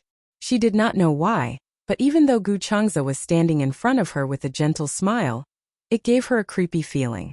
Some people were scarier when they smiled than when they didn't. Yi Yuqin took half a step back and bumped into the bodyguard's chest. Gu Chengzi saw that she was terrified and slowly took half a step closer. Why, Auntie, are you trembling all over? You were still showing off when you saw me earlier, but now you look like I'm going to eat you up. Yi Yuqin couldn't help but kneel down in front of him. She didn't even dare to look up at his expression. Little Gu, isn't this? Auntie doesn't understand the situation. I just want to give Baizé a good home. I didn't know you were such a capable person. Banyan has suffered so much since she was young, so she's scared of being poor. Of course, my heart aches for her and I hope that she can have a better home. At least the family background should be better, and the car and house should be standard. In my opinion, there must be some kind of misunderstanding. Misunderstanding? Gu Chengze raised his eyebrows and asked, "What misunderstanding? Isn't this? I thought you were a scammer?" Yi Yuqin said. "At that time I thought you were like those men who use flowery words to trick girls. You don't have any ability, but you want to waste the girl's life. But now I see clearly that you are a capable man. Banyan won't suffer if she stays with you, huh?" She laughed uneasily, but it looked worse than crying. Gu Chengze glanced at her contemptuously. "So that's what you thought of me? A scam?" No, that's not. That's not a misunderstanding." Yi Yuqin frowned bitterly and said, "Byran didn't mention your situation to me, so I didn't know. It turns out that your family background is not bad. Since that's the case, I acquiesce in your marriage with Byran." Her words were undoubtedly trying to please Gu Chengze. However, Gu Chengze sneered from the bottom of his heart and said disapprovingly, "I never thought of getting your permission to marry Byran. Although you are Baihao's legal guardian in name, don't think I don't know how you've treated him all these years. This debt can't be settled just like that." Yi Yuqin shuddered and quickly explained, I treated Baihao well. Her parents died early when she was young, and my living conditions weren't good, but I still insisted on bringing her over to raise her. At that time there was a couple who wanted to buy her for 50,000 yuan. They wanted to bring her home as their daughter. How could I not know that they wanted to bring her home as a child bride? I didn't want to. 50,000. At that time I was sick and had to undergo surgery at home. I owed a lot of debts, but I didn't ask for the money from Wolfheart. Oh really? Chapter 4658. Gu Chengze paused and continued. It's just that you didn't want it back then, but that was because you felt that 50,000 was too little. You wanted them to offer 100,000, but the price fell through and they weren't willing. You even pestered them for a while. At that time, someone secretly called the police, so they didn't take Byran away in the end. Yi Yuqin was speechless. Byran knew about these things. She was so young then. Yi Yuqin thought that she didn't know anything. Gu Chengze continued. Don't tell me that you paid for Byran's college education, heh? Byran did the math, and she said that the money she worked to repay you had been paid off. Yi Yuqin sighed deeply and said despondently, this child, she really wronged me. I wanted her to pay back the money, but actually I wasn't really helping her pay back. I just felt that when a girl grows up, she naturally has to be independent. I kept telling her not to rely on men too much, and to learn to be independent and spend her own money. I wanted to train her to be independent. If that's the case, why did you keep matchmaking her with rich but old men? Gu Chengze's words were like pearls. Yi Yuqin didn't know how to answer. She was stunned for a long time before she tried to defend herself. I don't think so anymore. What's the use of being independent? Marrying a good husband is the most important thing. Look at me, I've always been earning money to support my family, but with a husband like that, I've been busy for most of my life and didn't have any savings. Now that my son is getting married, I can't even find a wife. My family is so poor. Women can't be compared to men. Having a man to support the family is better than anything else. So you specially pick some nouveau riche men for her? Even if they are all divorced and widowed. I've tested my character first. Yi Yuqin said righteously. Although they are widowed, they are good people and will treat Byran like a treasure. Heh. The more Gu Chengze listened, the more he wanted to laugh. Byran's aunt was not very cultured, but when she started to quibble, she came up with one thing after another. Gu Chengze glared at Yi Yuqin in disgust and suddenly lost his patience. When are you going to stop quibbling? Yi Yuqin shuddered from his cold tone and knelt on the ground, trembling. I'm sorry. If you think that it's my fault, then I can't defend myself. Xiaogu, there are times when people's minds. I admit that I was muddle-headed. Being muddle-headed is being muddle-headed because of concern. I love Bai Hua so much that I treat her like my own daughter and dote on her. However, you can't blame me for doing something bad with good intentions. Gu Chengzi clenched his fists. If it weren't for the fact that he didn't have a habit of hitting women, he would have kicked her out of the door. However, just because he didn't make a move, it didn't mean that he couldn't make others move. Gu Chengzi turned around and glanced at the female assistant. He said to her, "Teach this spouting woman a lesson." He left. Yi Yuqin also wanted to leave. Just as she was about to stand up, the female assistant walked over and grabbed her hair. She pulled her back into the room and slapped her, causing Yi Yuqin to fall to the ground. Slap. The female assistant slapped her again without hesitation. Chapter 46-59. Gu Chengzi did not stop. As he walked further and further away, the sounds behind him became more and more miserable. However, in such a building no one would care. This was his Gu Corporation. When Gu Chengzi returned home, Bai Ran was asleep on the sofa. She was still holding a book in her hands. It was obvious that she had fallen asleep while reading it. The man walked over, picked up the book and put it aside. Bai Ran was startled by his footsteps. She immediately sat up from the sofa and rubbed her sleepy eyes. You're back. Yeah. It's already so late. Only then did Bai Ran react. She was no longer sleepy. She stood up and looked out the window. The sky was still bright. Gu Chengzi was already sitting on the sofa. He held her hand and pulled her into his arms. I came back early today. Bai Ran fell into his arms. She was caught off guard. He rarely touched her on his own initiative. After being married for so long, he had followed the gentleman's agreement before marriage. When he said that he would not touch her, he really did not touch her. He did not force her to do anything. However, this time he took the initiative to hug her. Bai Ran did not feel any repulsion. In fact, she could not help but blush and her heart beat faster. Bai Ran felt that the two of them were too close. She was a little shy and could not help but change the topic. Are you back so early because the company is not busy? I missed you, Gu Chengzi said softly. I missed you, so I wanted to come back early to accompany you. He rarely said such romantic words. Bai Ran's heart beat even faster. Actually, she could not stand such mushy words of love.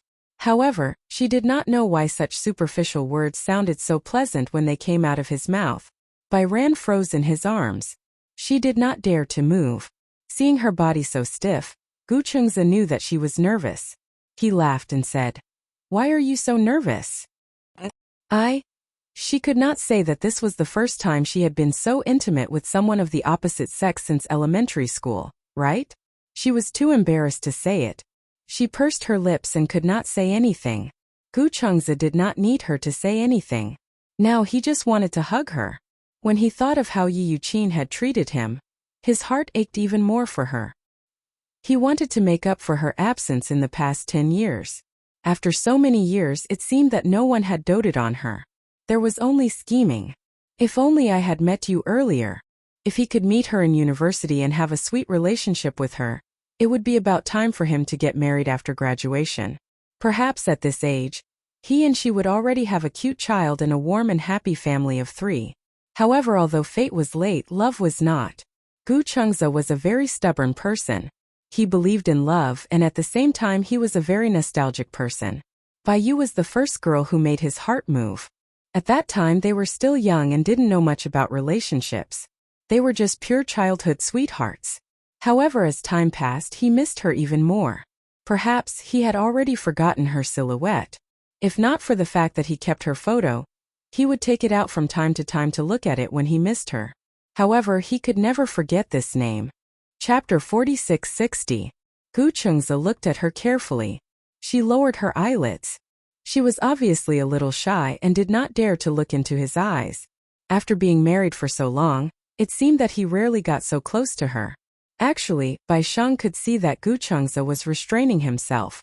Especially when he stood at the door of her room every time. He seemed to want to say something but hesitated.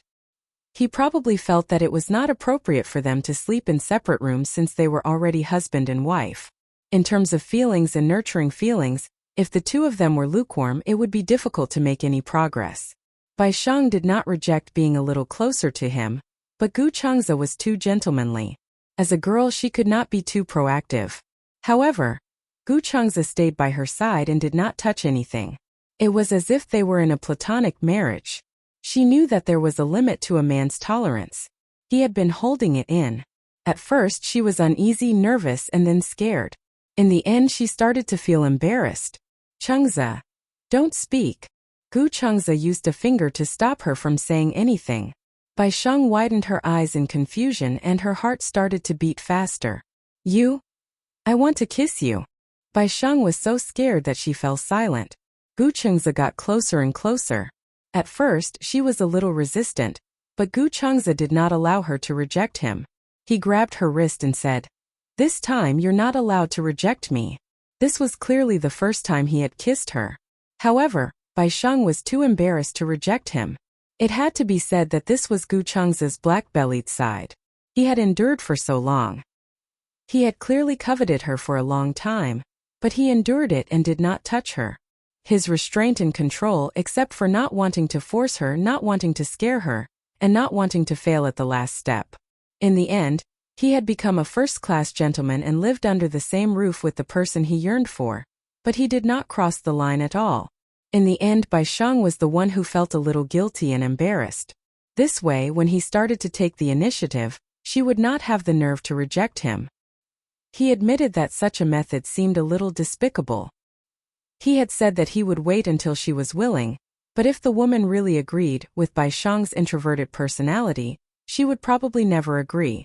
A woman's greatest reservedness was to not admit it even though she had the same desire in her heart. Thousands of years of tradition had taught women to be reserved and even conservative. As a man he had to be more proactive. Gu Changza pinned her down and in the next second, he kissed her without restraint. At that moment when their lips touched, her mind was in a mess. She seemed to have subconsciously accepted him, but what was the reason for that? Was it love? Was love so easy to fall in love with? Responsibility. She didn't think she was that responsible.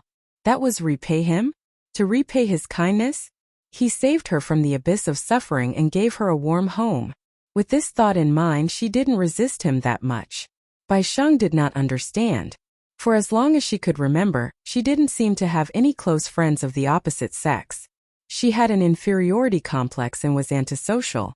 She always felt that she couldn't repay the kindness of others. Gu Changza had treated her well, and she wanted to repay him with more? Bai Sheng's thoughts ran wild as he clumsily accepted her kiss. Chapter 46-61. It was also Gu Changza's first time kissing. Bai Ran was his first woman. He had no experience in dating. Chu Ho had always hated him for not being enlightened in this aspect. He had brought home so many girlfriends his age, but he did not do anything. If he was not her biological son, she would really suspect that something had gone wrong. If Gu Changza had not patted his chest and assured her of his sexual orientation, she would have really thought that her son liked men. Therefore, although the two of them were kissing, it was not an exaggeration to say that they were fighting. Their teeth collided, as if they were sharpening their knives. Bai Ran could not help but push him away and asked in a questioning tone, "Are you biting me or kissing me?" Towards the end, she could not help but become even more shy. She lowered her head and mumbled a few words. Gu Changza said, "It's my first time kissing. What about you?" "I don't believe it's your first time kissing." Bai Ran thought that he was lying to her. He was so handsome and had such a good personality. Even if he did not chase girls, there should be many girls chasing after him. How could he not have a girlfriend? When Gu Changza heard this, his lips curled into a smile. "I never lie. But it's really my first time kissing. You've never been in love." Bai Ran looked as if she had discovered a new continent. No. Gu Changza felt a little guilty. He really did not have a girlfriend, but why did Bai Ran look like she did not believe him? He quickly explained, "My sexual orientation is normal." Bai Ran could not help but be angry. Who asked if your sexual orientation is normal? Why do you sound like you're trying to hide something by saying this? Because even my biological mother asked me this suspiciously. As Gu Changza said this, he sat at the side angrily. He recalled how Chu He had summoned him back to the Gu family and interrogated him like he was a criminal. He did not know who she had heard from, but she was now questioning him like he was a criminal. Byran heard this and did not believe it. How is that possible? Your mother. Is she so avant-garde? She could not help but laugh again. Gu Chengze was also extremely helpless. You ruined the atmosphere. Just now the atmosphere was so good. It was fine if she pushed him away, but she actually disrupted such a good atmosphere. Byran felt wronged. You just hit my gums. Oh, you're so stupid you don't even know how to kiss. Could it be that your kissing skills are better than mine? Without a doubt he was being sarcastic. Byran blushed as well. Her kissing skills weren't any better. Just now there were a few times when she bit his tongue because she was nervous, but he didn't say anything. Why did it feel like she was making a big deal out of nothing? It's all right. Gu Chengze hugged her waist and pulled her into his arms. Let's start over. Things like chemistry can be cultivated slowly. Kissing was a tacit understanding between two people. He didn't mind getting along well with her. Bai nervously pressed her lips against his again. Is it just a kiss? Otherwise. Gu Chengze's gaze was so gentle that she was about to drown in it. What else do you want? No. Are you ready? Gu Chengze suddenly pressed her down on the sofa and gently stroked her hair with his long fingers. After all, we're already married. It's time to fulfill the obligations of a husband and wife. Chapter 46-62. Halfway through her sentence, Byran felt a little guilty. He had given her so much time. Moreover, they were married. Even if they took it a step further, it was perfectly justifiable. His request was not too much. Yi Yuqin even said that Gu Chengze was cheating her into marriage. No matter how she looked at it now, she was the one who was cheating. She was a professional at cheating others into marriage. At the very least, she would give the man some sweetness. However, she could not even touch it. Moreover, she was not a child anymore. Even if it went that far, so what? When Byran thought of this, she immediately put on a heroic look. She carefully separated her hands and gently held her shoulders like a shy rose waiting to bloom. She blushed and said softly, "If you really want one, then can you go back to the room first?" Her voice became softer and softer. She wanted to bury her smiling face in his chest and did not dare to look up at him. Gu Chengze was stunned and did not know whether to laugh or cry. No matter how he looked at it, she looked like a female slave who sacrificed herself to the male lead in order to repay a debt of gratitude. However, what he wanted was not to repay a debt of gratitude. He knew that this little girl was extremely simple-minded. If others treated her well, she would only treat them better. She probably felt that she could not repay him with anything, so she would not be stingy with anything she could give. She was clearly so scared. Don't think too much. Gu Chengze gently scratched her nose. Why are you so scared? I won't eat you. I kissed you today because I couldn't help it. Unless you're willing, I won't force you to do anything you don't want to. Byran looked up in surprise. Even at this moment, this man was still indulging her? How could she not feel that a certain part of the man was ready to explode? However, he could still hold it in and was willing to hold it in. Since she was young, no one had ever doted on her like this. Gu Chengze was about to get up when Byran suddenly hugged his shoulders. His body sank down again. The two of them were extremely compatible. I'm willing. Bai Hao was timid as he struggled to say those words. Gu Chengze looked at her. She also opened her eyes. Her eyes were clear and bright. I don't think I'm forcing myself. It's just that I haven't experienced it before, so I'm a little nervous. I'm willing. I'm not forcing myself. For someone as thin-skinned as her, such words were undoubtedly a warm invitation. As if she was afraid that Gu Chengze would not believe her, she reached out with trembling hands, grabbed his collar, and started to unbutton his shirt bit by bit. Her movements were a little clumsy.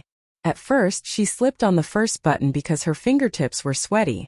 She bit her lip and patiently comforted herself that this was just the most common process between husband and wife. Sooner or later, she would have to get used to it. After all, from the beginning of their marriage, her plan was to work hard to be with this man until the end. Since they had never thought of getting a divorce, they would have to go through the normal process of being a married couple sooner or later, wouldn't they? Bai Qian was halfway through when Gu Chengze suddenly grabbed her hand. His eyes were filled with forbearance and doubt. You really won't force it? Bai Kun shook his head. No. Chapter 46-63. Gu Chengze hugged her and carried her into his bedroom. All this time, the two of them had been sleeping separately. He slept in his room and she slept in the other room. All this time she had never stepped into his room. This seemed to be the first time she had entered his room. It was a huge room with a bed and a wardrobe. Outside the floor-to-ceiling windows was a balcony that served as a bustling night market. The next second she was thrown onto the bed. His bed was extremely soft. Her body bounced slightly, and the next second he was on top of her. Everything started with instinct. Her body felt like it was filled with magma. It was boiling hot and almost burned her. After having her once, he finally stopped. When she woke up again, it was already dawn. She did not sleep very well. For the first time she could only feel pain. Although he was very gentle, the pillow was still wet. Oh no, she still had to go to work tomorrow. Byran opened her tired eyes. She did not have any extra energy to think about tomorrow. In the morning at 10 o'clock, Byran's phone rang crazily. Gu Chengze was the first to wake up. He muted the ringtone and saw that the caller ID was Team Leader. He thought that it was her boss calling. Oh right, how could he forget that she had to go to work today? Did he go too far yesterday? She was still buried in his arms, sleeping soundly. Gu Chengze picked up the call. On the other end, a woman's angry voice could be heard. It's 10 o'clock, Byran. Are you still planning to come to work? Give me an explanation. Sorry, Byran is sick today and can't go to work. There's a reason for this, so I didn't ask for leave. I'm very sorry. On the other end, the woman was stunned. She asked blankly, You are? I'm Byran's husband. Oh, Byran is sick? Yes. Then why didn't you ask for leave in advance? Gu Chengze laughed. Excuse me, who can predict that they will fall sick? Byran wanted to go to work today, but I stopped her. She has a high fever, so she can't go. Oh. I want to ask for leave for her. How many days? A week. A week. What fever would take a week? If you take a week off, it won't count as full attendance. You can take a day off at most. Moreover, if you don't pass the approval of the leaders, your salary will be deducted.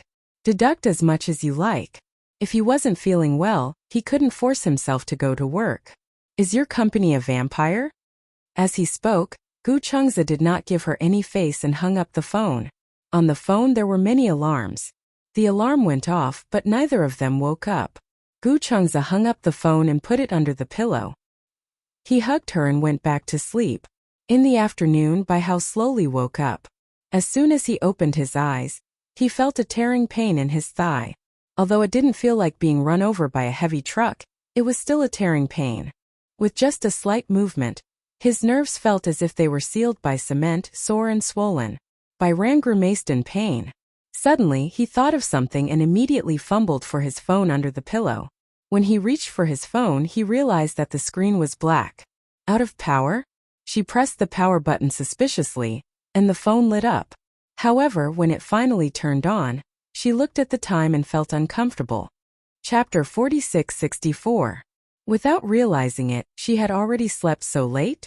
Byran was annoyed. She saw that there were many messages on WeChat and clicked on them. Then she saw a dialogue box from her team leader. Byran, are you doing this on purpose? You didn't ask for leave, so you let an outsider do it. Your husband's leave doesn't count. Today, I'll treat it as absenteeism. Please come to work on time tomorrow. Otherwise, I'll treat it as absenteeism. Byran's lips twitched. She clicked on recent calls. There was a call record, but it was obvious that she did not pick it up. It was him. Byran looked at Gu Chengze resentfully. He was sleeping quietly and had not woken up yet. How could he sleep better than her? With the intention of teasing him, Bai Yan gently poked his cheek with his finger. The latter frowned and raised his hand to hold her finger. He opened his eyes and looked at her with his slightly misty eyes. Byran did not expect him to wake up so quickly. She turned her face away awkwardly and hugged the blanket tightly. The scene from yesterday appeared in front of her eyes again. She and this man, they were husband and wife. She patted her forehead in annoyance and her face heated up. Gu Chengze sat up from the bed and hugged her gently from behind. He rested his chin on her shoulder and hugged her tightly. You're awake. Byran only responded with an He liked her soft voice and could not help but lean closer to her. The scorching heat from his chest made her blush again. Byran lowered her head even more. She hugged the blanket tightly, but before she could say anything, her stomach made a grumble sound. Growl. Gu Chengzi looked up and became more awake. Are you hungry? What do you want to eat? Anything. There are still some eggs and bread at home. After a pause, Gu Chengzi asked, I'll cook a poached egg for you, Although she was shy to face him, she still mustered up the courage to ask, Do you know how to make sweets? The kind that's soft and fluffy? Yes. Gu Chengzi kissed her earlobe. I'll make them for you. With that, he got off the bed. Bai Yu immediately covered his eyes in embarrassment. He didn't even dare to look at him naked. Gu Chengzi looked at her bashful expression as he tied the belt of his nightgown. He could not help but chuckle, but it was because he doted on her. All right, I'm dressed. Bai Kun put his hands down, but he did not know where to place them. He could only lower his head and make a sound of acknowledgement.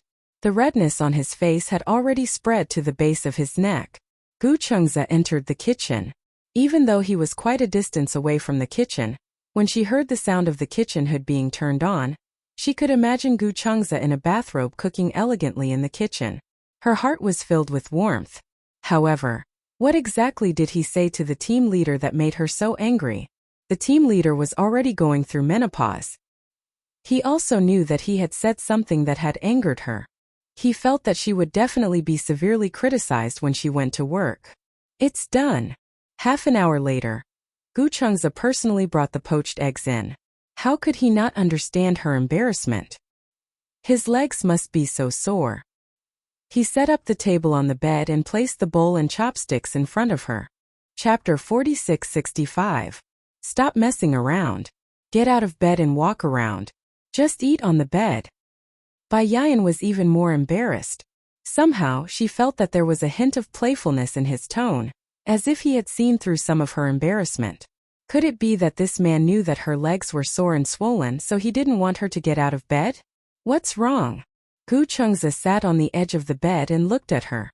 Why aren't you eating? Aren't you hungry? Bai Yan was a little confused. You should eat something too. No hurry. I'll eat when you're full. There was a hidden meaning in his words. But Bai Yan obviously didn't understand. In front of Gu Chengzi, the big bad wolf, she was like an ignorant little white rabbit. She silently grabbed the chopsticks, grabbed the bread, dipped it in some jam and took a bite. The soft bread paired with the sweet jam was delicious. She was so happy that she felt like she was going to melt. His cooking was so good that he could bake the bread to such a good texture. Is it good? Yeah. As Bai Yan ate, she felt his gaze on her from beginning to end. She shrunk her shoulders awkwardly. Today. She hesitated, not knowing if she should ask. Yeah? What's wrong? Team leader called me this morning. Were you the one who answered? Yeah. How did you answer her? What's wrong? Gu Chengzi said. I forgot too. She seemed very angry. Gu Chengzi frowned and replied. I said you were sick and needed to take a week off. She said that the company doesn't have such a long sick leave. Then you got angry at her? Angry? Gu Chengzi touched his chin and said honestly, I didn't get angry, right? Why? Did she scold you? Bai Yan silently raised her phone and showed him the WeChat message that team leader had sent her. Gu Chengzi took the phone and glanced at it.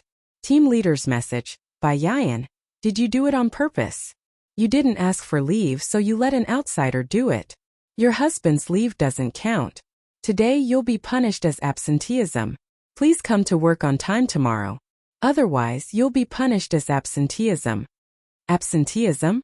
Gu Chengzi smiled. Sure, it's best if you fire her directly. Hey. Bai Yu looked at him reproachfully. It's not easy to find a job now. You can't wait for me to be fired. However, Gu Chengzi put his arm around her shoulder and said confidently, when you're fired, I'll have a reason to support you. Bai Yu blushed, but he was unwilling. I don't want you to raise me. Girls should be independent and not rely on men to support them.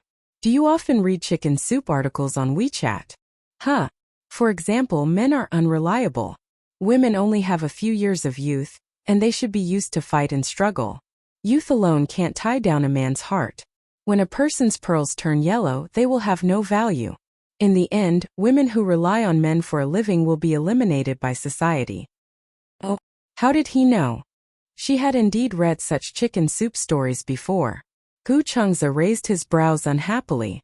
What? Do you think I'm that kind of scumbag in the chicken soup novel? No. Or are you completely insecure?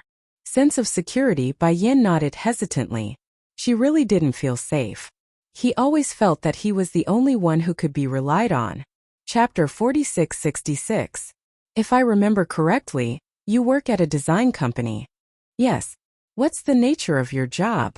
Designing wedding dresses. Only wedding dresses? Yes. Bai Ran nodded silently. We work with wedding dress factories in many cities.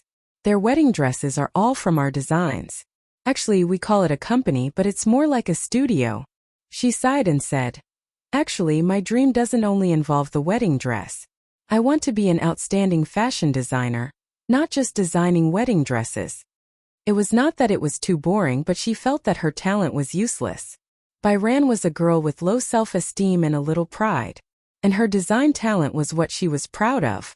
At that time, if she did not have a family background, she could have studied in France and studied design. However, Yi Yuqin would definitely not agree, so she had to give up this opportunity. Gu Chengze said, why don't you consider quitting? That company won't give you much room to develop. But, Bai Ran said in distress, it's not easy to find a job now. Don't you still have me to support you after you leave that job? You can't support me forever. If I can, I'm willing. But you won't be willing to be supported by me forever, right? Gu Chengze said as he hugged her tightly. Why don't you register a company and set up a personal studio? This way you can plan your own career and won't be bound. It's not that easy to set up a studio. Bai Ran sighed. To be honest, I don't even know how to resign. The company won't let me go because my design skills are the backbone of the company. They won't fire me. Then you should resign. If I mention my resignation, the boss will probably cry and throw a tantrum. Although it was not easy to find a job now, Bai Ran's excellent design skills made the boss have high hopes for her. In short, she was the entire company's cash cow. The company had signed many contracts because of her. If she left, who would do the design drafts of those contracts? Bai Ran frowned and said, let me think about it. Gu Chengze looked at her troubled expression and suddenly said, the thing that's stopping you is not the company, but your indecisive personality. Bai Hao was bewildered. Gu Chengze paused and said, actually, I understand how you feel. You yearn for the feeling of being needed. In this company, you feel that you are needed. If you resign, you will feel guilty, as if you are a traitor who has betrayed the company. Yes, these words completely reflected her inner thoughts. Bai Yin said, I don't want to be a traitor. Either you become a traitor to your company, or you become a traitor to your life. You also said that a woman's youth is only a few years. Instead of putting your own structure in such a small company, you might as well step out. Or if you want to study abroad, I can accompany you. What about your job? Bai Ran looked at him tentatively. Don't you want to work? Moreover, it costs a lot to study abroad. You just bought a house. Gu Chengze laughed helplessly. Gina, do you really think that the husband you married is as poor as your aunt said? Bai Ran was stunned. It wasn't just because Gu Chengze called him Ranner, but because, Chapter 46-67. I'm a little richer than you think. Gu Chengze's words surprised Bai Yan. She couldn't help but sneak over and ask, how rich is a little rich? You can afford to raise 70 or 80 of them. Hiss. Bai Yan was shocked. Is it that cheap to raise me? Idiot. Gu Chengze knocked her head. Even if you buy Gucci and Armani every day, I can still afford to raise you. So he was very rich? Bai Yan suddenly laughed secretly. Gu Chengze saw that she was laughing secretly and hugged her tightly. What are you laughing about? Nothing. Tell me. You must be laughing about something. Me?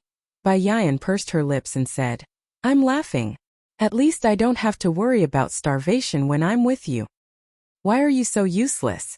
To be honest, Bai Yan suddenly sat up and looked at him seriously. When I married you back then, I was really prepared to starvation with you. Gu Chengzi didn't know whether to laugh or cry. Did he really give people the impression that he was so poor? When he first met her, he was dressed very well. Did he not have the manners of a noble at all? Bai Yan seemed to know what he was thinking and quickly explained. I'm not saying that you're poor in clothes. You're poor in temperament. Then what's poor in temperament? I just thought about it and felt that rich people would choose women of equal social status to be their wives. If you're really rich, why did you fall in love with me and marry me in a flash? Gu Chengzi heard this and pursed his lips, but he didn't say anything. She felt too inferior. Even when she was with him, she was always careful, not because she was afraid of making him unhappy, but because she was afraid that he wouldn't like her. He knew what she had been through since she was young, so it was normal for her to have such an attitude. However, he hoped that when she married him, she would slowly become more confident and brave. Gu Chengzi suddenly thought of something. He looked at her and suddenly walked out. Bai Hao saw him leave without saying anything. He craned his neck to check, his face bewildered. Hubby, what are you doing? Gu Chengzi went straight to her room and opened the wardrobe. Other than the few pieces of clothing he had bought for her, her own clothes were all simple and plain. He had bought it for her, but she couldn't bear to wear it. Fortunately, she had a good temperament. She was able to wear the cheap plastic clothes that were sold at street stalls to give off a high-class feeling. These clothes were too mediocre and cheap. His heart ached so much that he decided to take her to the mall in the afternoon to shop crazily. When Gu Chengzi returned to the room, Bai Ran was holding a bowl and staring at him blankly. She was still biting the poached egg in her mouth. What happened? I'm done. Let's go out in the afternoon. Going out? Bai Ran thought for a while. Didn't you ask for leave? You don't have to send me to work this afternoon. It's not work. Hey, what's that? An hour later, Gu Chengzi brought Bai Ran into the resplendent shopping mall. The first floor was luxuriously decorated, especially the jewels and jade. They almost blinded her eyes. Before she could react, Gu Chengzi led her all the way up to the fourth floor. Chapter 4668. Jinbai International Department Store. It was one of the businesses acquired by the Gu Corporation. This was originally a non-performing asset. Because of poor management, they could not even get back the rent. After the Gu Corporation acquired it, they spent a lot of money to renovate it. After the renovation, Jinbai International became a high-end shopping mall. Bai Sheng never dared to step into this place. Because the things inside were super expensive. Bai Sheng had come in by chance once because a fashion brand she liked had moved in. In the end, when she saw the price tag, she was shocked. 500,000 yuan. The price of a Mercedes-Benz. It was too exaggerated. Although this was a high-end boutique, a fashion show, and a supermodel, it should not be so expensive. For a moment, Bai Sheng felt an inexplicable sense of respect for Jinbai International. She thought that she probably wouldn't step into the counter here in her lifetime. Hello, welcome. The Chanel store assistant greeted her respectfully. Bai Sheng suddenly felt like she was surrounded by a group of devout believers. These store assistants all had exquisite makeup on. How could they be so beautiful? Bai Sheng looked around silently, feeling a little restrained. Madam, shall we choose a few clothes for you? You have such a good figure. You'll look good in anything. The store assistant's mouths were as sweet as honey. Bai Sheng shook her head and looked at Gu Chengzi beside her. Gu Chengzi curled his lips and said calmly, Go and choose what you like. On the way here, Gu Chengzi repeatedly explained to her that even if she spent every day at Jinbai International, shopped all over Gucci and Givenchy, and bought all the high-end boutiques from Chanel, she would not make him poor. She still did not quite believe it. This was too ridiculous. If he was so rich, why did he still live in such a simple apartment? It was not that she had any prejudice against the people who lived in the apartment. When they got married, Gu Chengzi did not care about her family background, and she naturally did not care about his identity and background. The two of them were extremely pure. She even thought that he was just an ordinary employee. As for married life, it was best to be able to live a peaceful and happy life. However, until one day, the ordinary husband in her eyes suddenly became a rich young master. This world was too fantastical. Madam, do you need us to choose for you?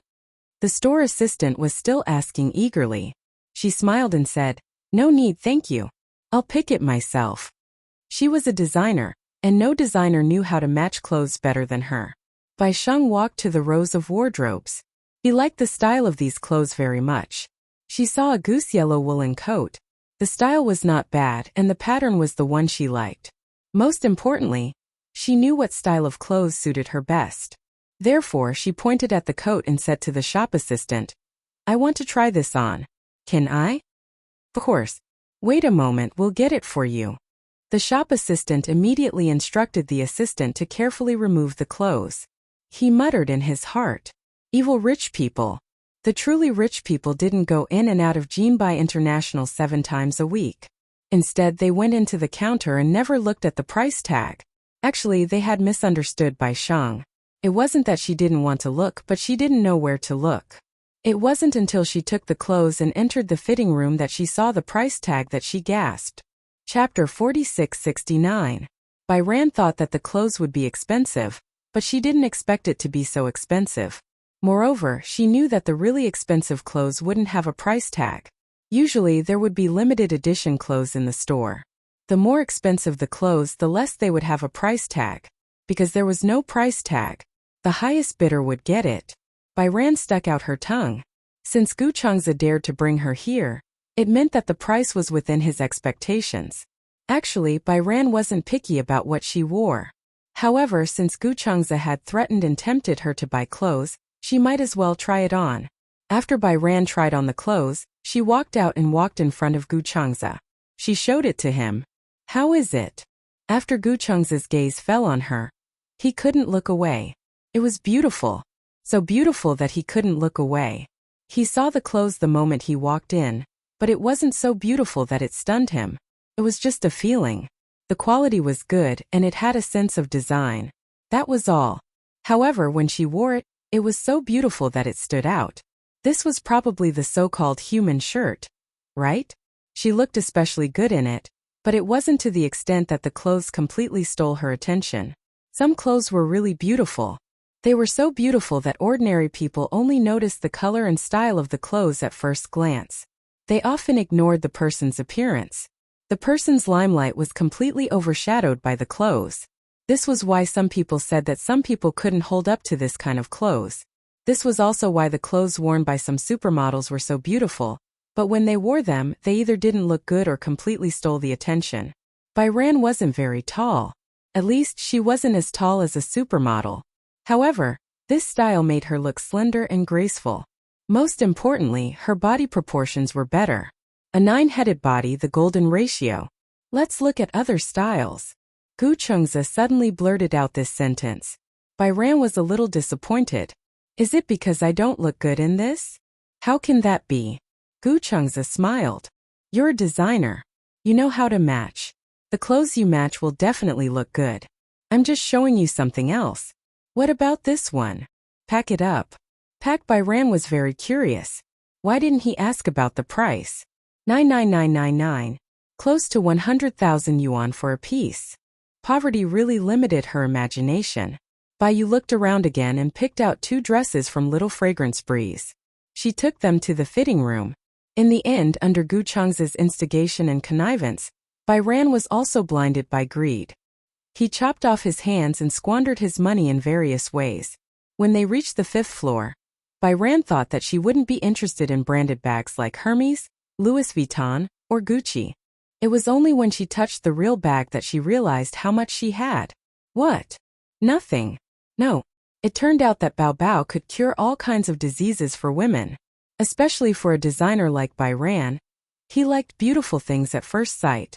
This was especially true for Gucci's Dionysus series. Usually, when people saw pictures of the bags, they would only feel that the bags were too gaudy and did not have any aesthetic appeal. Chapter 4670.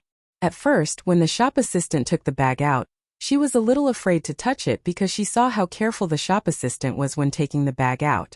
Before taking it out, the shop assistant even put on a pair of cotton gloves. It was such a grand ceremony. She didn't dare to touch it. How expensive was this bag? Bai Ran didn't dare to touch it at first. She looked at Gu Changza and muttered in her heart. This was her first time in a luxury store, so she didn't know about this. Did she have to buy this bag just because she touched it? She wasn't going to buy it, so she could only look at it? Gu Chengza understood her embarrassment and picked up the bag himself. He handed it to her and said, "Carry it." "Okay." Bai Ran carefully took the bag and carried it on her body. Suddenly, she felt as if she was carrying a mountain of gold and silver. She walked to the mirror and looked at it for a while. Then she hurriedly took the bag off. Gu Chengza didn't know whether to laugh or cry. "What's wrong? You don't like it?" "It's not that." Bai Ran winked at him. Seeing Gu Chengza's confused expression, she walked over, took his hand and walked to the side. "How much does this bag cost? It should be a few thousand yuan, right?" Gu Chengza thought about it. He remembered that last year, when he accompanied Gu Jinglian and Chu Ho to Jinbai International, he also bought a wine god bag. It seemed that it also cost 10 to 20,000 yuan. A few thousand yuan was not enough to buy it.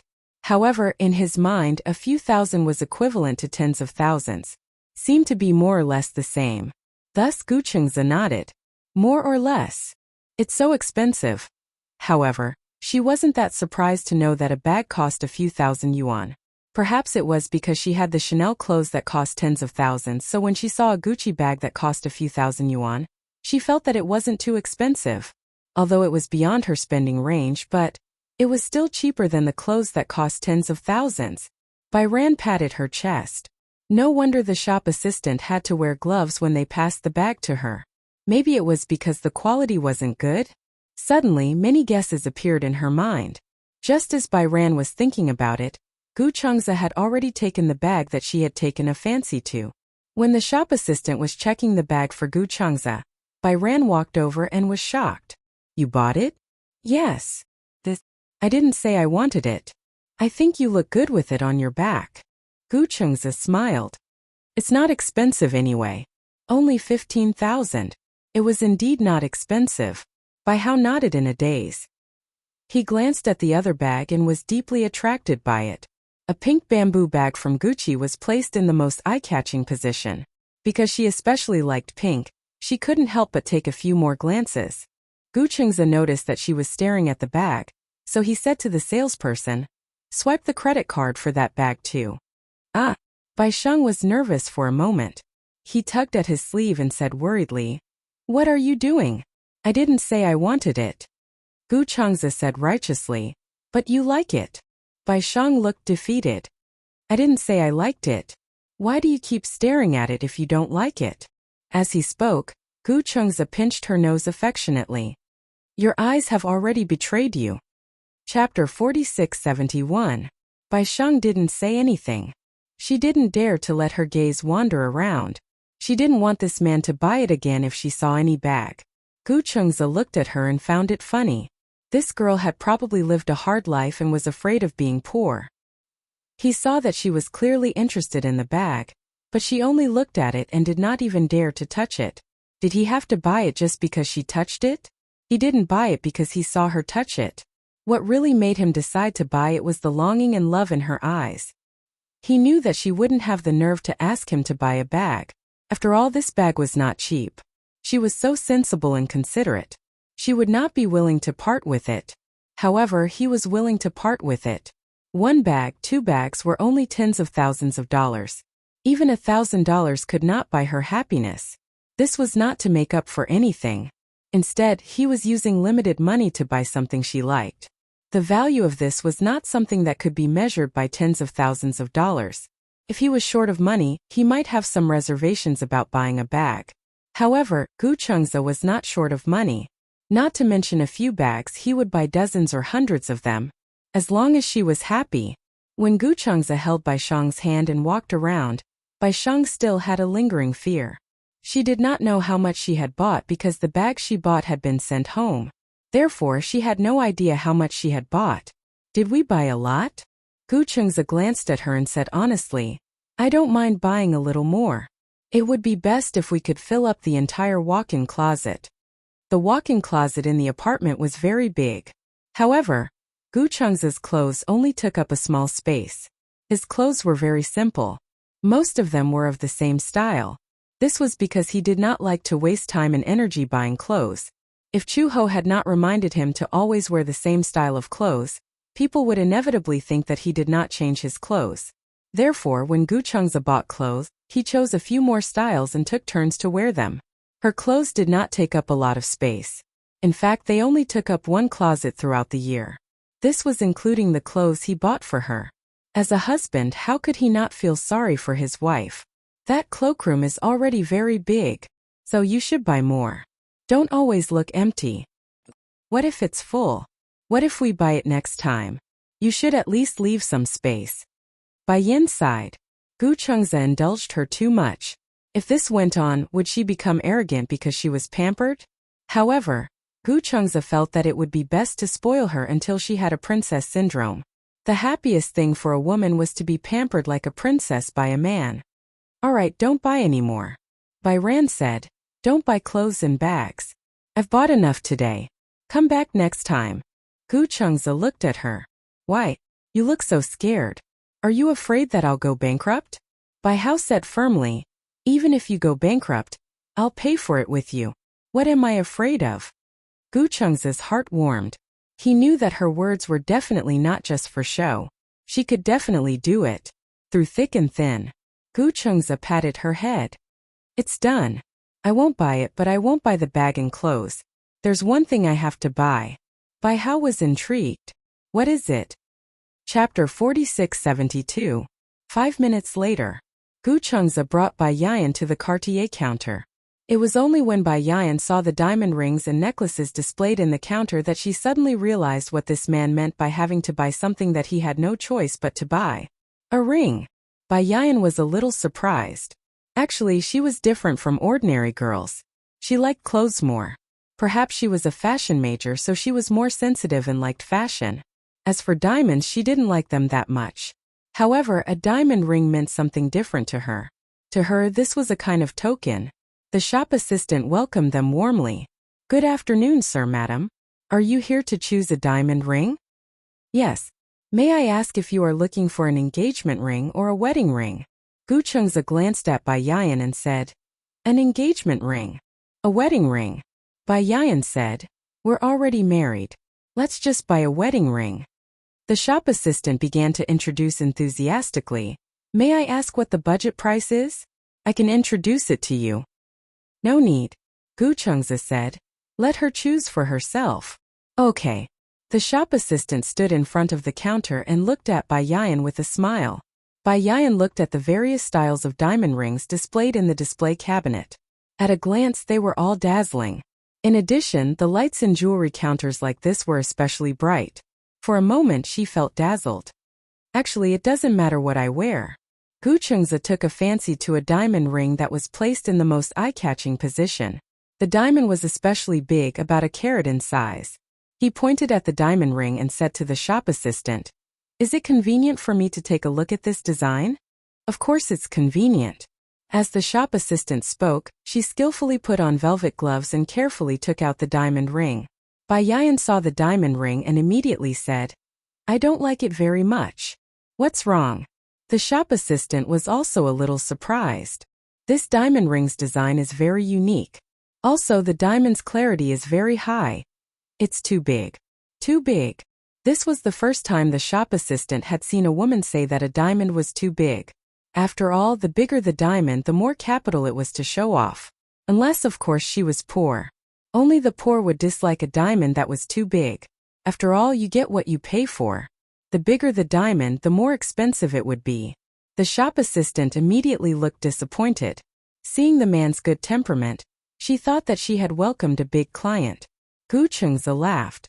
Isn't it good to have a bigger diamond? I don't think it's convenient. If it's inconvenient, just take it off. The shop assistant pretended to be casual and said, women who wear diamond rings of more than 1 carat don't need to do housework. Even if they wear it when taking a bath, they won't feel inconvenienced. It's such a big diamond.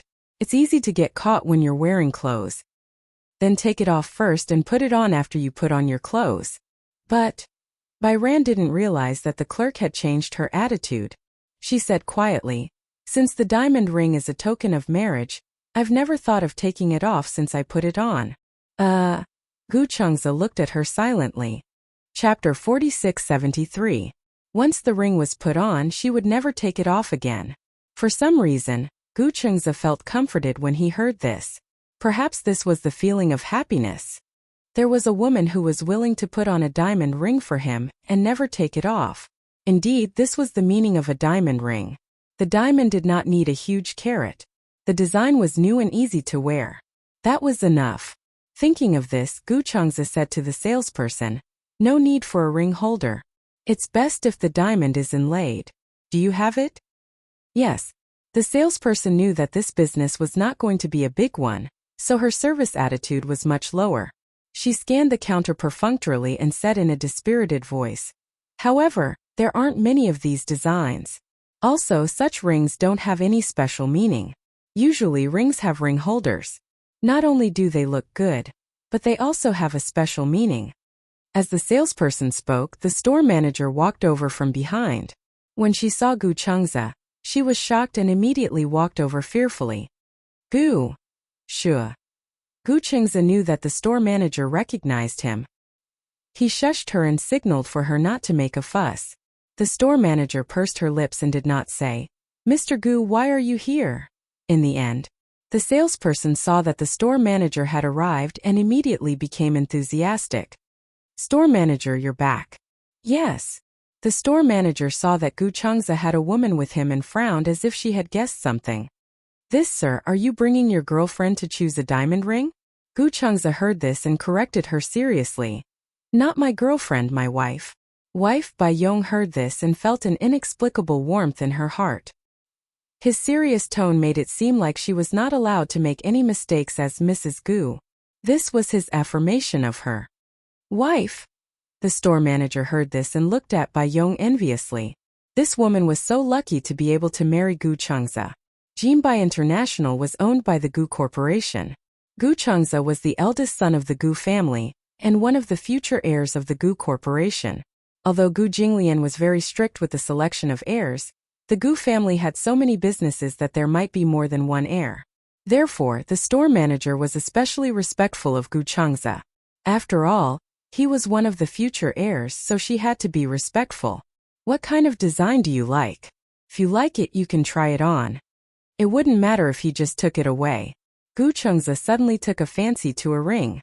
It didn't have a ring holder, and the diamonds were inlaid in rows. It was simple but not simple and looked very exquisite. "What does this ring look like?" "The ring of the male ring is thicker than this one," the store manager said as she squatted down to find the men's ring in the cabinet and took it out. However, she was still a little hesitant. Is the diamond too small? She thought that Gu Chengze didn't know how to pick and chose the smaller one. He was afraid that Bai Ran would not be satisfied. Unexpectedly, Gu Chengze's gaze was very similar to Bai Kun's. She was also very satisfied with the design of the ring. "I quite like this one. Can try it on." "It can't be." The store manager was completely dumbfounded. This was a ring designed for ordinary people. The price was relatively low, only a few thousand yuan.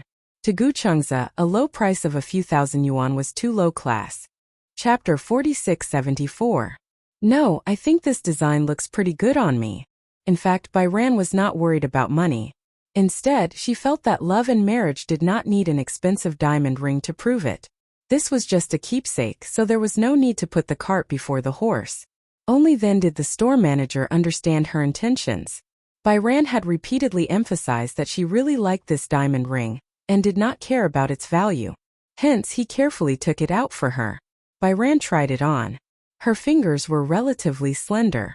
Although there were some light calluses on her index finger because of her design studies, her ring finger was straight. Hence, the ring was just right when she put it on. It was even a little big, but it would not fall off. Gu Chengze looked at it and mumbled, "Isn't it too big?" "No, it won't fall off." The manager continued, "If you think the size is too small, these can all be adjusted. Since you're getting married, it's better to leave some space. In the future, if you get pregnant, your body will have edema. Many customers buy diamond rings that are just right. Then, because they're pregnant, their fingers get stuck and it takes a lot of effort to remove them. So now we usually suggest that the size of the diamond ring is slightly bigger, but it won't fall off. It's just right." Gu Chengze felt that it made sense. Bai Ran also liked it. "What about the man's ring?" The manager also took out the man's ring. It was just right on Gu Cheng's finger. The two of them placed their hands together. His hand was very big, one size bigger than hers. It was just enough to wrap around her. When their hands were placed together, they were both slender and fair. They were completely qualified to be hand models. It's so beautiful. It wasn't the most beautiful design, but it looked so good on the two of them. Most importantly, it had a good foundation. Then this one. Byran looked at Gu Chengza. The two of them looked at each other and smiled tacitly. Okay. After paying the bill, the ring was put on her finger. Since it was a wedding ring, Byran had no intention of taking it off. She didn't like jewelry, but this ring had a special meaning to her. The two of them left arm in arm. On the way home, Gu Chengza was driving while Byran kept looking at his hand. Occasionally, he would raise his hand and spread his fingers to make various poses. At that time it was close to dusk. Under the dim yellow light, the diamond ring on his finger emitted a bright and dazzling light. So beautiful. Hearing this, Gu Chengza smiled. Is the ring beautiful? Yes, but my hands are more beautiful. No matter what ring it is, it will look good on my finger. Gu Chengza didn't know whether to laugh or cry at her narcissism. He couldn't help but reach out his hand and place it on the back of her hand. His fingers intertwined with Byran's, and at this moment, his heart felt as if it was filled to the brim. That's great. Gu Chengza said this out of the blue. What's good? Feels good to have a home. Gu Chengza said sincerely. In the past, I didn't feel anything special about marriage. But now, I feel that marriage isn't just about those fancy and solemn ceremonies. It's about a sense of belonging. Why do you suddenly feel this way? Because. Chapter 4675. Speaking of your parents, Bayu rubbed her chin and said curiously, I'm also very curious. What do your parents look like? Why are you curious? Because, she blushed and said hesitantly, because if you're so handsome, your mother should be very beautiful and your father should be very handsome. Gu Chengza also hesitated for a long time and explained seriously, Actually, my father is prettier and my mother is more handsome. What did he mean? Beautiful father-in-law? Handsome mother-in-law? No matter how one looked at it, it was hard to match this description. Seeing that Bayu was so curious, Gu Chengza also became enthusiastic. Why don't I arrange for you to meet my parents? It's not that you don't want to. Bayu was a little embarrassed. Gu Chengza said helplessly, How am I not willing to? It's not like I've accepted it with you. Their hearts are more delicate. I don't know how you feel about me. What if I introduce you to them first and you're not satisfied with me and we don't make it to the end? They won't be able to take it if their daughter-in-law flies away. Was that so? Bayu did not know whether to laugh or cry. She immediately held his hand and gave him an affirmative answer. Don't worry, I won't fly away. Since I'm already married to you, I must learn to be a good wife. There's no need for you to worry. Then tomorrow it is. Gu Chengza held her hand and heaved a sigh of relief. What she meant by this was that she had already decided on him and would not waver. He understood it that way too, right? Bayu could not help but look forward to it. I'm so looking forward to meeting my parents-in-law. But isn't it too abrupt? We didn't even tell them about our marriage. My mom probably knows, but as for my dad, Su Qingsang said. Gu Chengza thought for a while. Chu Ho probably would not tell Gu Jinglian about this so quickly. Bayu really started to imagine. It was so strange. She could not imagine how Gu Chengza's parents would look like. Beautiful father-in-law? Handsome mother-in-law? It was really difficult for her to imagine. However, since Gu Chengza was so gentle, her parents-in-law should be kind as well, right? The two old men lived in an ordinary and simple apartment and treated each other with respect. Because Gu Chengza said that the two of them were very loving. However, all these fantasies were shattered when Byran stood at the entrance of the Gu mansion, which was heavily guarded and unadorned. The entire Gu residence occupied the most expensive piece of land in the capital. It could be said that every inch of land was worth gold. Not only that, she didn't know why, but when she stood in front of this old mansion, it gave her a very oppressive feeling. It was as if dark clouds were pressing down on her. How familiar! Baihao furrowed his brows, looking at the high threshold. He felt familiar with this door. Had she been here before? If she had been here before, why didn't she remember? If he hadn't been here before, why did he give her the feeling that he had been here before? What happened? Gu Chengza saw that she had been standing at the door motionlessly. He walked over and gently pinched her face. You haven't even seen your in-laws and you're already nervous? No. She was not too nervous, although she was indeed a little nervous. However, Chapter 4676. Gu Chengza held her hand and walked into the Gu mansion. Hello, young master. Hello, second young master. Hello, young master Chengza. Along the way, the servants bowed and greeted him. Baiyu felt her scalp go numb. The rules were strict. What era was this? There was still such a clear hierarchy. Although these people kept addressing Gu Chengza as young master, there was no humility in their eyes when they looked at him. Instead, there was a doting look in their eyes. It was as if their beloved junior had finally returned. It was a very friendly and natural attitude. However, they kept addressing him as young master, which made Baiyu feel a lot of pressure. 10 minutes later, in the living room, Baiyu stood in front of Gu Jinglian and Chu Ho in a daze. It turned out that on the way here, she had a blueprint of Gu Chengza's father and mother. However, after Gu Chengza introduced Gu Jinglian and Chu Ho to her seriously, Baiyu had to admit that she was petrified. Too old. Too old. Okay. Especially Gu Jinglian. In her impression, he was from her father's generation. It was normal for his face to have some wrinkles and his skin to be rougher. However, Gu Jinglian felt that there was no change. It would be better to say that his facial features had not changed much. After all, he was no longer young. Although it could not be compared to when his face was full of collagen when he was young, whether it was his facial features or his appearance, there was a sense of maturity that had been settled over the years. Speaking of changes, there were still some, but it was a kind of transformation from the high-spirited and vigorous youth to a mature and steady change. However, if Gu Chengza were to introduce Gu Jinglian as his elder brother and not his father, Bai Ran would probably foolishly believe it. Too young Chu Ho was even younger. She didn't use expensive skincare products, but her skin was completely different from her peers. Baiyu was dumbfounded. It was not only because of their youthful appearance, but also because of Chu Ho's familiar face. It reminded her that this woman had come to the house before. Moreover, she claimed to be Gu Chengza's aunt. How did she suddenly become her mother-in-law? Furthermore, it was just as Gu Chengza had said. In terms of facial features, Gu Jinglian was much more beautiful than Chu Ho. Even though he was a little older, he still had a special charm, especially his eyes. Even Gu Chengza did not inherit any of it. Otherwise, Bai Ran would definitely feel unbalanced seeing a man who was more beautiful than her lying beside her every day. Chu Ho felt guilty when he saw Bai Ran. She silently covered her face and turned to the side. Of course, Gu Chengza could tell that Chu Ho was obviously feeling guilty. He sneered. Mom, what's wrong? Are you not feeling well? Cough, cough, cough. Chu Ho coughed exaggeratedly a few times. Gu Jinglian's hand, which was holding the teacup, trembled in fright. He looked at his wife in disdain and muttered, What's wrong? My throat doesn't feel well. Have some tea. Cough, cough, cough.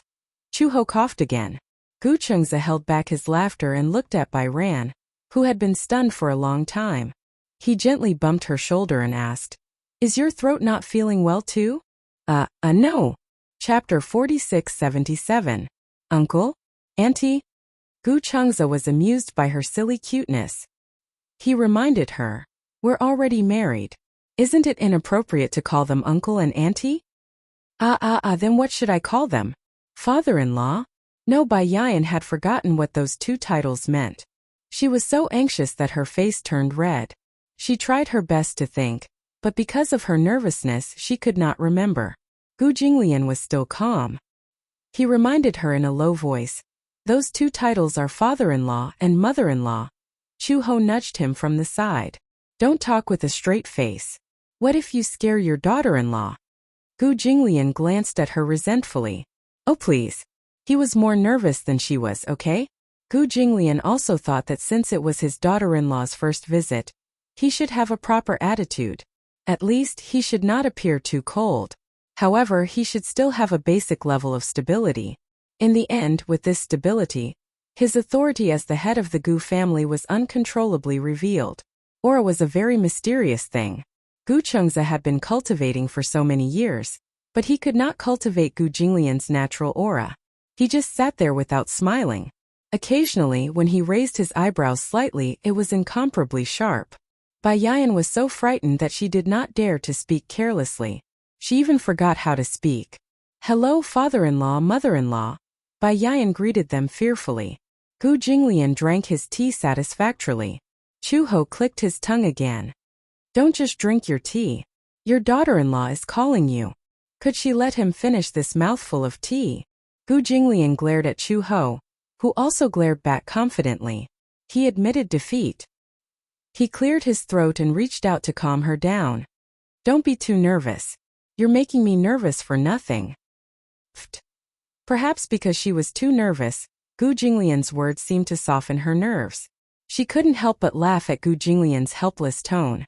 She didn't expect him to be nervous even though he looked so serious. Could it be that the reason why he looked so serious just now was because he was nervous? Gu Jinglian was indeed nervous. After all, this was the first time in his life that he had become a father-in-law. Naturally, he had to be careful lest he scared his daughter-in-law away. The atmosphere was a little awkward.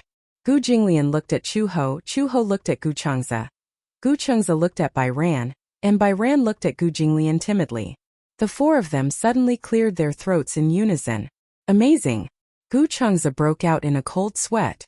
If they were not a family, they would not enter the same house. However, this tacit understanding shouldn't be reflected on this level, right? Although Gu Jinglian was no longer so nervous, he was a man of few words, so he didn't know how to break the silence. On the other hand, Chu Ho clapped his hands lightly and said, "Ranner, right? Don't just stand there. Come and sit beside me." When Bai Ran heard this, she walked to her side. Chu Ho smiled at her and said, "From now on I'll call you Ranner, okay?" "Okay." Ranner so familiar. Gu Chengze would sometimes call her that too. Although Bai Ran felt a little strange, she quickly ignored it. Chu Ho was also observing her reaction. Bai Ran had also come to the Gu residence when she was young. Now, she was stepping into the Gu residence again as his daughter-in-law. While she was happy, she was also a little suspicious. Chapter 4678. Ah, right, I remember now. Chu Ho suddenly thought of something and winked at Bai Yu mysteriously. "Come with me." As she spoke, she grabbed Bai Yu's hand and ran upstairs. The father and son were left in a daze. Gu Jinglian and Gu Chengze looked at each other, not understanding what was going on. Chu Ho dragged Bai Yu by the hand. As she went up the stairs, she asked carefully, "Auntie, what's the matter?" "You'll know when you come with me." She was dragged into the room by Chu Ho. Bai Yu panted a few times and finally calmed her breathing. She finally remembered to ask, "Auntie, I have something to ask you." Bai Yu stood at the door a little uneasily, but Chu Ho had already thrown her at the door and started to rummage through the cabinets. "Auntie, was it you who came to our house last time?" "I remember it was here. Why can't I find it?" "Auntie." "Yes, it's here." Bai Yu asked again with concern. "Was it you who came to our house last time?" "Ah." Chu Ho realized what Bai Yu had asked and pursed her lips in embarrassment. She was not good at talking, so she simply admitted it directly. "It was me. I didn't expect you to have such sharp eyes and recognize me immediately." "It's really you." Bai Yu saw that it was really her and felt even more embarrassed. Because he knew that his son got married, he didn't tell me. I only found out about this through someone else. How can I not be angry? Since he didn't bring his daughter-in-law to see me, I had to visit him personally. Bai Yu felt a little guilty. "Auntie, I'm sorry. I should have visited you earlier. It's just that." It was just that the marriage was too rushed and she felt a little embarrassed. After all, the issue of mother-in-law and daughter-in-law was something she had never thought about before. She was not mentally prepared to get married so quickly. However, now that she had met her in-laws, she realized that she was really blessed. Her in-laws were really prettier than her in-laws. Gu Chengze wasn't lying. Moreover, her mother-in-law was not as serious as she had imagined. Instead, she gave her the feeling that she was very young. Found it. Chu Ho suddenly took out a large photo album. Tycoon was dumbfounded. That was because this photo album was extraordinarily large. Moreover, she seemed to have taken good care of it. There was no dust. Come here, Chu-hee waved at her, beckoning her over. Bai Ran walked over and Chu-ho placed the photo album on the bed. This was Gu Chengza's personal photo album.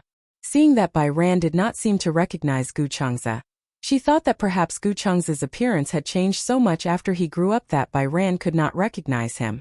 He thought that he might as well show her Gu Chengza's childhood photos. Perhaps Bai Ran could recognize Gu Chengza from his childhood photos. After all, childhood memories were limited.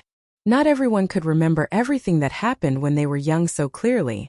Chu-ho flipped open the album and pointed at one of the photos. In the photo, Gu Chengza was leaning against a statue with an unwilling look on his face. Gu Chengza was especially cute when he was young. Chapter 46-79. Bai Ran was mesmerized by the photo. Firstly, she felt that Gu Chengza was too adorable when he was young. Although Gu Chengza was also very good-looking now, his features were well-defined and he was quite handsome. Compared to his current skinny body, his chubby baby fat was really cute. However, it was a little familiar. Where had she seen it before? Bai Hao held the album. He didn't open it and his eyes didn't move. He just gazed at the picture for a long time. When Chu-hee saw this, she observed his reaction while hoping that he would look at the photo and remember something. "How is it?" she asked tentatively. Bai Ran came to her senses and looked up with a smile. "Yes, it's very cute." Seeing that she didn't seem to remember anything, Chu-ho couldn't help but look disappointed. Bai Ran continued flipping through the photo album. After flipping through a few pages, she suddenly stopped. She saw that in the middle of the photo album was a group photo. Gu Chengza was holding a pretty little girl in his arms, and Bai's doll was standing beside him. The two of them were grinning from ear to ear. However, compared to the reluctant smile on his face in the previous photos, his expression in this photo was especially bashful, and there was a hint of youthfulness in it. The little girl beside him was exactly the same as she was when she was young. Bai Ran stared intently at the photo and stopped flipping through it. Chu-ho saw this and became excited. This girl was Chengza's best friend when he was young. Her name is also Bai Ran. Don't you think it's a coincidence? She's also called Bai Ran? Bai Ran's expression became even more suspicious. Yes, but when she was still in kindergarten, something happened to her family, so she transferred schools. Something happened? Yes. Her parents got into a car accident. At that time, her mother was still pregnant. Because of the car accident, only this little girl was left. In the end, I heard that she was sent to the countryside to study. Slap! Bai Ran's fingers suddenly loosened, and the photo album in her hand fell onto the bed. Seeing Bai Ran's reaction, Chu-ho finally asked the question in his heart. "Is it exactly the same as when you were young? Bai Ran, don't you remember Xiao Bao?" Xiao Bao? Yes. This was Chengza's childhood nickname.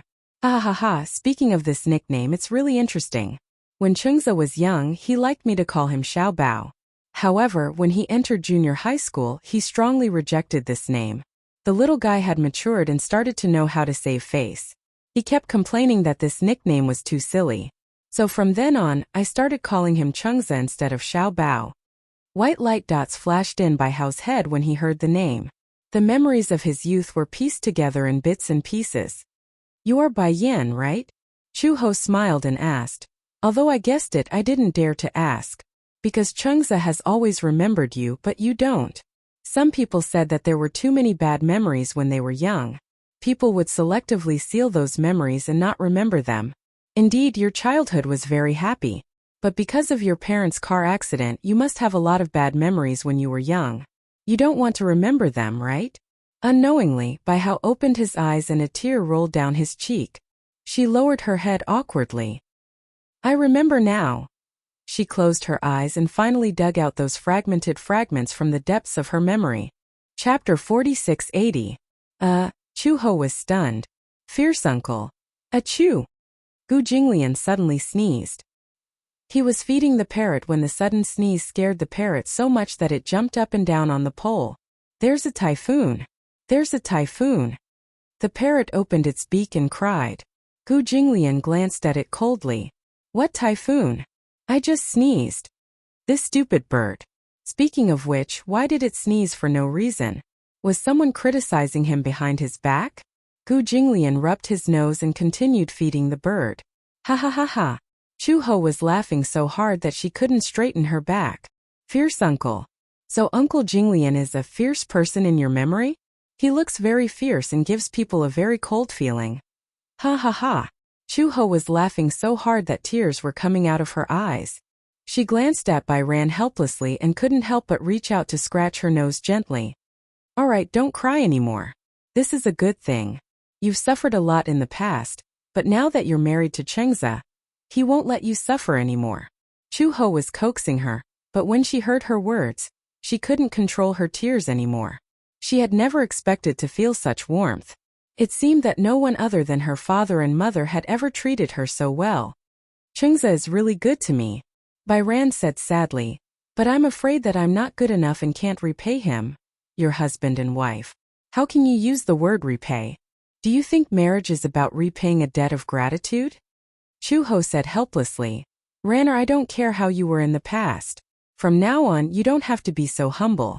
I know that it's rare for others to treat you well. So if they treat you well, you can't wait to repay them tenfold. But you don't have to be like this to us. HM? Byran sobbed but couldn't say anything. Chu-he hugged her tightly in her arms and patted her back gently. What a pity. Actually, at that time I had a discussion with my fierce uncle and wanted to adopt you. However, I didn't expect that you would be sent to the countryside to study. I still remember that Chengza was always depressed during that time, as if the sky was falling down. It seems that after that day, his personality changed a little. He became a little more mature, but also a little more taciturn. He didn't like to laugh or talk as much as before. Bai Hao was surprised. He still remembers me? What else? Otherwise, why would he marry you? Because he recognized you. After so many years, he never forgot about you. The photo of you was stored carefully, and it didn't even change color. During that time, Gu Chengza was indeed depressed for a long time. She originally thought that it wouldn't take long for him to forget about this matter. Who would have thought that Bai Yan would remain in his heart for more than 10 years? He had never forgotten her and had always remembered her. Byran was deeply touched. Actually, she didn't forget Gu Chengza, the Xiaobao who always liked to play with her when they were young. However, the memories before and after her parents' death were too gray. She didn't want to keep remembering them, so she sealed him away as well. Chapter 4681. You stay here and look at the photos. I'll go downstairs and prepare dinner. Okay. Bai Yin nodded in silence. Chu-ho pushed the door open and walked away. Byran sat on the bed and quietly flipped through the photos. After a while, footsteps came from the door. She was so engrossed in looking through the photos that she did not notice the sound of footsteps. By the time she heard it, Gu Chengza was already behind her. He hugged her waist from behind and asked gently, "What are you looking at?" "Looking at photos of you when you were young?" Gu Chengza blushed immediately. He followed her finger to the photo album and was about to snatch it when Byran stopped him. "What are you doing? There's nothing to look at." "No way," Byran said seriously. "I think you were very cute when you were young." Gu Chengza blushed inexplicably because he was shy. "Really? Yeah. Has no one ever praised you like that? Mom has always kept the photo album. I won't show it to anyone else." Byran suddenly looked into his eyes and stopped talking. Gu Chengza looked into her eyes. At first, he could still pretend to be calm, but gradually, his breathing quickened. Byran's deep gaze made him feel like he was being scrutinized for some reason. It was not that he felt uncomfortable, but he felt that her gaze seemed to be probing something. "What's wrong?" He could not help but ask. Byran asked without rhyme or reason. "Why didn't you say so earlier?" "Huh?" He was surprised and did not understand what she meant. "Why didn't you say so earlier? You're Xiaobao." Gu Chengza was stunned. Before Byran could say anything, Gu Chengza covered his face in embarrassment. "Don't call me Xiaobao anymore." Byran laughed out loud. "When we were young, you hated the name Gu Chengza." "Did I?" "Yes." Byran still remembered. "You said that Xiaobao was the name your mother gave you, and Chengza was the name your father gave you. Since you were young, you liked your mother more than your father. So you liked the name Xiaobao more, and didn't like me calling you Chengza. Now why do you suddenly not like me calling you Xiaobao? Do you think it's too old-fashioned?" Gu Chengza was surprised. He stared blankly at Tycoon and felt slight disbelief. Do you still remember? Yes, of course I remember. Then, Gu Changza felt inexplicably nervous. He rarely showed this side of him in front of her.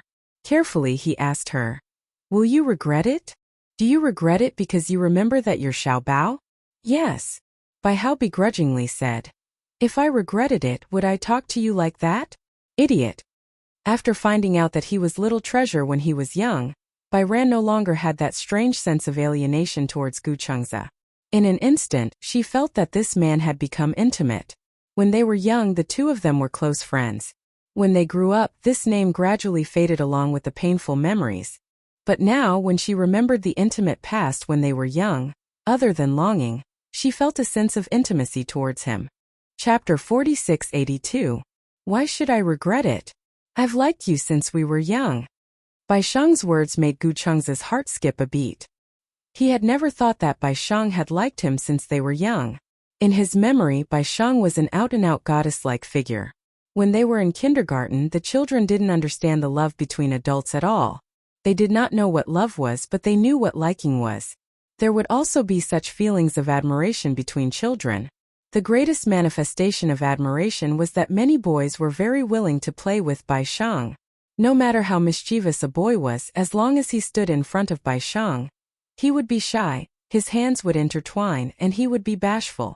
Gu Chengza naturally admired Bai Sheng too.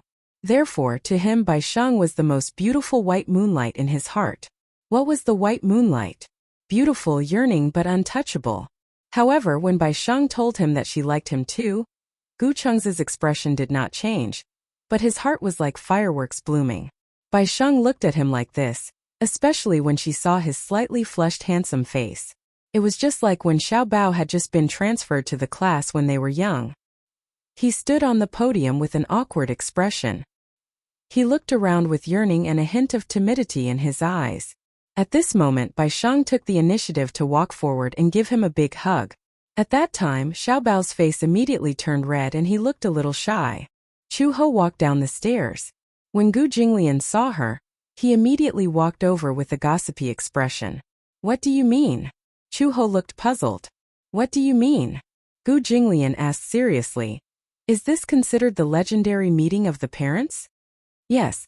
Chu Ho looked at him as if he was an idiot. "Congratulations, you're going to be a father-in-law." "Okay." Gu Jinglian clapped his hands lightly. "I thought he would never find a wife in this lifetime." The corner of Chu Ho's eyes twitched. "How much do you look down on your own son? This is the daughter of the Bai clan. What if she isn't?" Gu Jinglian asked matter-of-factly. "What if the two children are not fated to meet? This kid isn't even 30 years old yet. If we don't push him, he definitely won't be willing. I can only say that he's more loyal. Once he puts someone in his heart, he won't be willing to let go." Chu Ho paused for a moment, feeling a lingering fear in his heart. Indeed, Gu Chengza and Bai Sheng were fated to meet again. If the two of them did not meet again in this lifetime, who knew when Gu Chengza would be able to walk out of this knot in his heart? Gu Jinglian walked to the birdcage and reached out to play with the bird. Chu Ho said, "Since the child is already married, then we should prepare for the wedding. We can't let other girls suffer." "All right, I'll leave it to you," Gu Jinglian said in a casual tone. Chu Ho said disdainfully, "Why do you look like you don't care? Why don't you care about your son's wedding at all?" "My son is getting married, not me. Why should I be in a hurry?" Gu Jinglian said and said to the parrot, "Don't you think so?" The parrot suddenly straightened its neck and rolled its eyes. Then it repeated, "Call me daddy. Call me daddy." Oh. Gu Jinglian felt as if he had been splashed with a bucket of cold water. Chapter 4683. Call me daddy. Call me daddy. The parrot straightened its neck and hooted a few more times. Gu Jinglian's face darkened even more. Chu Ho held back his laughter, not knowing what to say. In the beginning, Gu Jinglian taught the parrot to speak with the intention of teaching it to call him daddy. Therefore he guided it patiently and said, "Call me daddy, call me daddy." In the end, the parrot copied his words verbatim. It rarely opened its mouth. Only when Gu Jinglian was in a bad mood did it cry out happily. Gu Chengza and Bai Sheng came down hand in hand. When the parrot heard footsteps, it turned its head and saw Bai Shang walking over with Gu Changza. It jumped over, wagged its tail and whistled. Who? Beauty. Beauty. This parrot actually knew how to flirt. Gu Jinglian was drinking tea. When he heard that the parrot was flirting with his daughter-in-law, he was so shocked that he almost spat out his tea. Bai Shang did not notice the parrot at first. She only heard someone whistle at her and seemed to be calling her a beauty. However, she did not know where this call came from. Seeing that Bai Shang was ignoring it, the parrot clicked its tongue a few more times. Gu Changza also heard the sound of this lousy parrot. He turned his head and saw the parrot standing on the pole in the birdcage. Its neck was twisting back and forth as if it was annoyed that Gu Changza's body was blocking Bai Shang. Bai Shang followed Gu Changza's gaze and looked at the parrot. Only then did she realize that its head was bobbing rhythmically in the birdcage. She was surprised for a moment and asked Gu Changza, "Can this parrot talk?" "Yes, my dad often teaches it." "Oh." Bai Shang could not help but be curious. She walked in front of the birdcage and reached out her hand. The snow-white little guy in the birdcage also stared at her curiously. It suddenly spread its wings and the feathers on its head relaxed. Then it made a sound like tsk tsk tisk.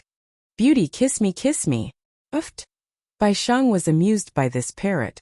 She glanced at Gu Changza in confusion. How did it learn? In her impression, Gu Jinglian was a particularly cold and elegant man. She couldn't imagine that he was a man who would teach a parrot to say these words. "My father didn't teach me that." "Then who is it?" Bai Shang was even more curious. Gu Changza pointed at himself. "I didn't teach her on purpose. My mother said the bird was female. I couldn't remember what it was called, so I called it Beauty. Although it had learned how to call a beauty from me, it had never stared at a girl and called her a beauty before. Could it be that this stupid bird can also recognize that you are a great beauty?" Chu Ho smiled and complained, "I'm still considered a beauty, right? But I've never seen it chase after me and call me a beauty." Gu Jinglian suddenly said, "Maybe it's not interested in old people anymore." Bang! In front of Bai Shang, Chu Ho mercilessly threw a punch. Gu Changza covered his face in embarrassment. Bai Shang was dumbfounded. Gu Jinglian seemed to be used to it. He covered his shoulder and remained silent. "Well," Gu Changza lowered his head and whispered in her ear, "My mother is a little violent, but it's not serious. Moreover, it's targeted." Targeted? Chapter 4684. Yeah, usually. She only targets me and my dad. When Bai Yu heard this, she laughed. "You're already so old. Would your mom still hit you?" Gu Changza glanced at Chu He meaningfully and said with a smile, "Now that he's married, I don't think he'll do it again." "Oh." When Chu Ho heard this, he immediately said, "I've already talked to Changza. As long as he's married, I definitely won't lay a finger on him." Ha ha ha. Bai Yu could no longer maintain her ladylike image and laughed out loud. Even Gu Jinglian, who was staring calmly from the side, looked over curiously. He also did not expect that the quiet and sweet Bai Yu would let out such a bold laugh. When she sensed that Gu Jinglian was looking in her direction, Bai Yu was so scared that her mouth was still open. Her laughter stopped abruptly and she quickly hid her expression. She immediately stood properly like an obedient student. Chu Ho was dumbfounded. It was said that since ancient times, mother-in-law and daughter-in-law were the most incompatible. Why was Bai Yu afraid of Gu Jinglian more than she was of her? Chu Ho turned to glare at Gu Jinglian and warned, "If you continue to glare at your daughter-in-law so fiercely, she might run away." Gu Jinglian looked defeated and wronged. He raised his hand and touched his face. He muttered, "Am I fierce?" Gu Changza said, "You look fierce." Gu Jinglian was speechless. Chu Ho said, "Bai Yu, stay tonight." Bai Yu looked at Gu Changza. He was also looking at her. He silently squeezed her hand and said, "Stay, okay? My mom is happier to see you than she is to see me." Bai Yu was extremely touched. What did she do to deserve this? They had clearly been separated for so many years, but the boy in her heart still remembered her. Moreover, she did not have to face those difficult mother-in-law and daughter-in-law problems in the future. It was not because the Gu family was well off, but because she had a reasonable, gentle, and considerate mother-in-law. Everyone in the Gu family seemed to be getting along well. As she walked in, she occasionally bumped into a few servants, and they were all smiling. Gu Chengze greeted them naturally, without any sense of hierarchy between master and servant. What touched her the most was that her mother-in-law was really good to her. "All right, stay." Bai Hao gladly agreed. At night, Gu Linga and Gu Xinghan also came back. Gu Jinglian finally showed a rare smile. Even when he faced Bai Hao, he didn't show such a gentle smile. He couldn't be blamed for being biased. He doted on his youngest daughter so much that Chu Ho was jealous of her later on. The relationship between father and daughter was better than anyone else's. Gu Linga had just turned 18 when Gu Jinglian gave her a villa by the sea. To everyone in the Gu family, the assets of their father's generation did not belong to them. Gu Jinglian would do an asset notarization every year to consolidate his assets. In the eyes of outsiders, he was a little heartless when it came to educating his children. If they wanted a villa or a luxury car, they could fight for it themselves. Therefore, Gu Chengze knew how to earn his own living after graduating from school. Moreover, he did not rely on the Gu family for anything. Gu Linshi was the same. Although he worked for the Gu Corporation after graduation, the Gu Corporation did not belong to any of them. Only Gu Linga. Whatever he wanted, he had it all. Chapter 4685. Gu Jinglian did not deny the fact that he was a slave to his daughter.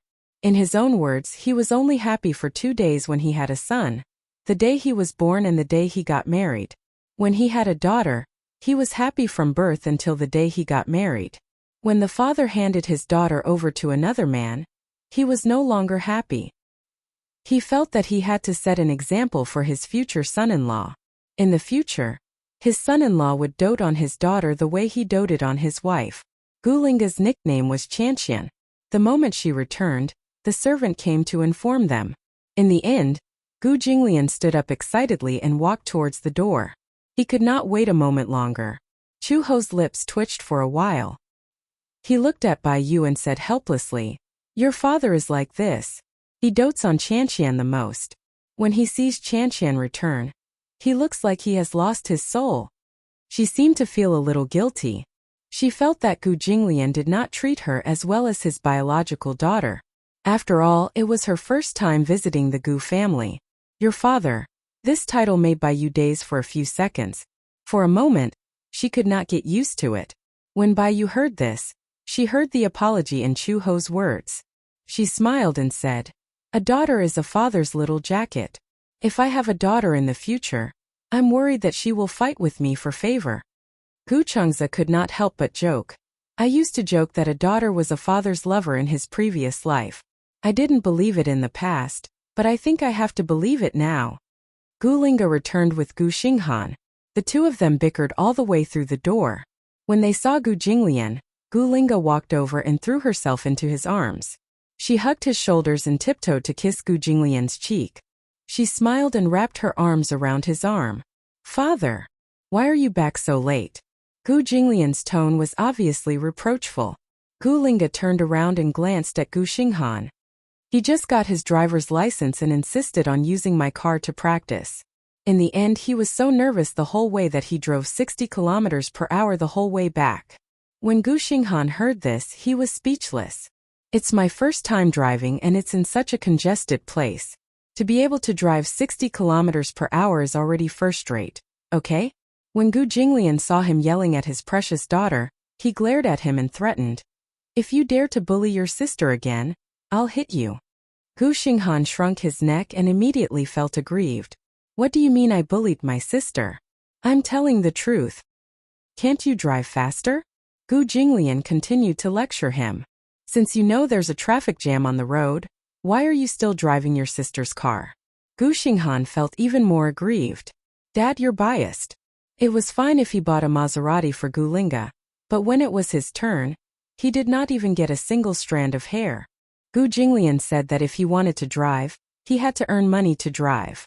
There were so many luxury cars parked in the Gu residence, but Gu Xinghan was the only one that didn't have one. Although he was young, he was the same age as Gu Linga. Gu Jinglian gave Gu Linga a Maserati, but when he wanted to buy a Mercedes-Benz, Gu Jinglian ignored him. Sob, sob, sob. If only he was a girl too. Gu Xinghan pretended to cry and said, Dad, it's not good for you to always dote on my sister. You have to share your love equally. Gu Jinglian glared at him. Get lost. Gu Xinghan immediately gave in. Okay. He followed behind Gu Jinglian dejectedly. Chapter 4686. Even Gu Linga felt sorry for him.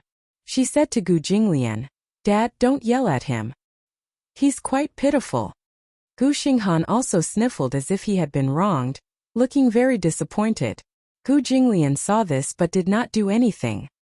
He let Gu Linga walk away with her arm in his.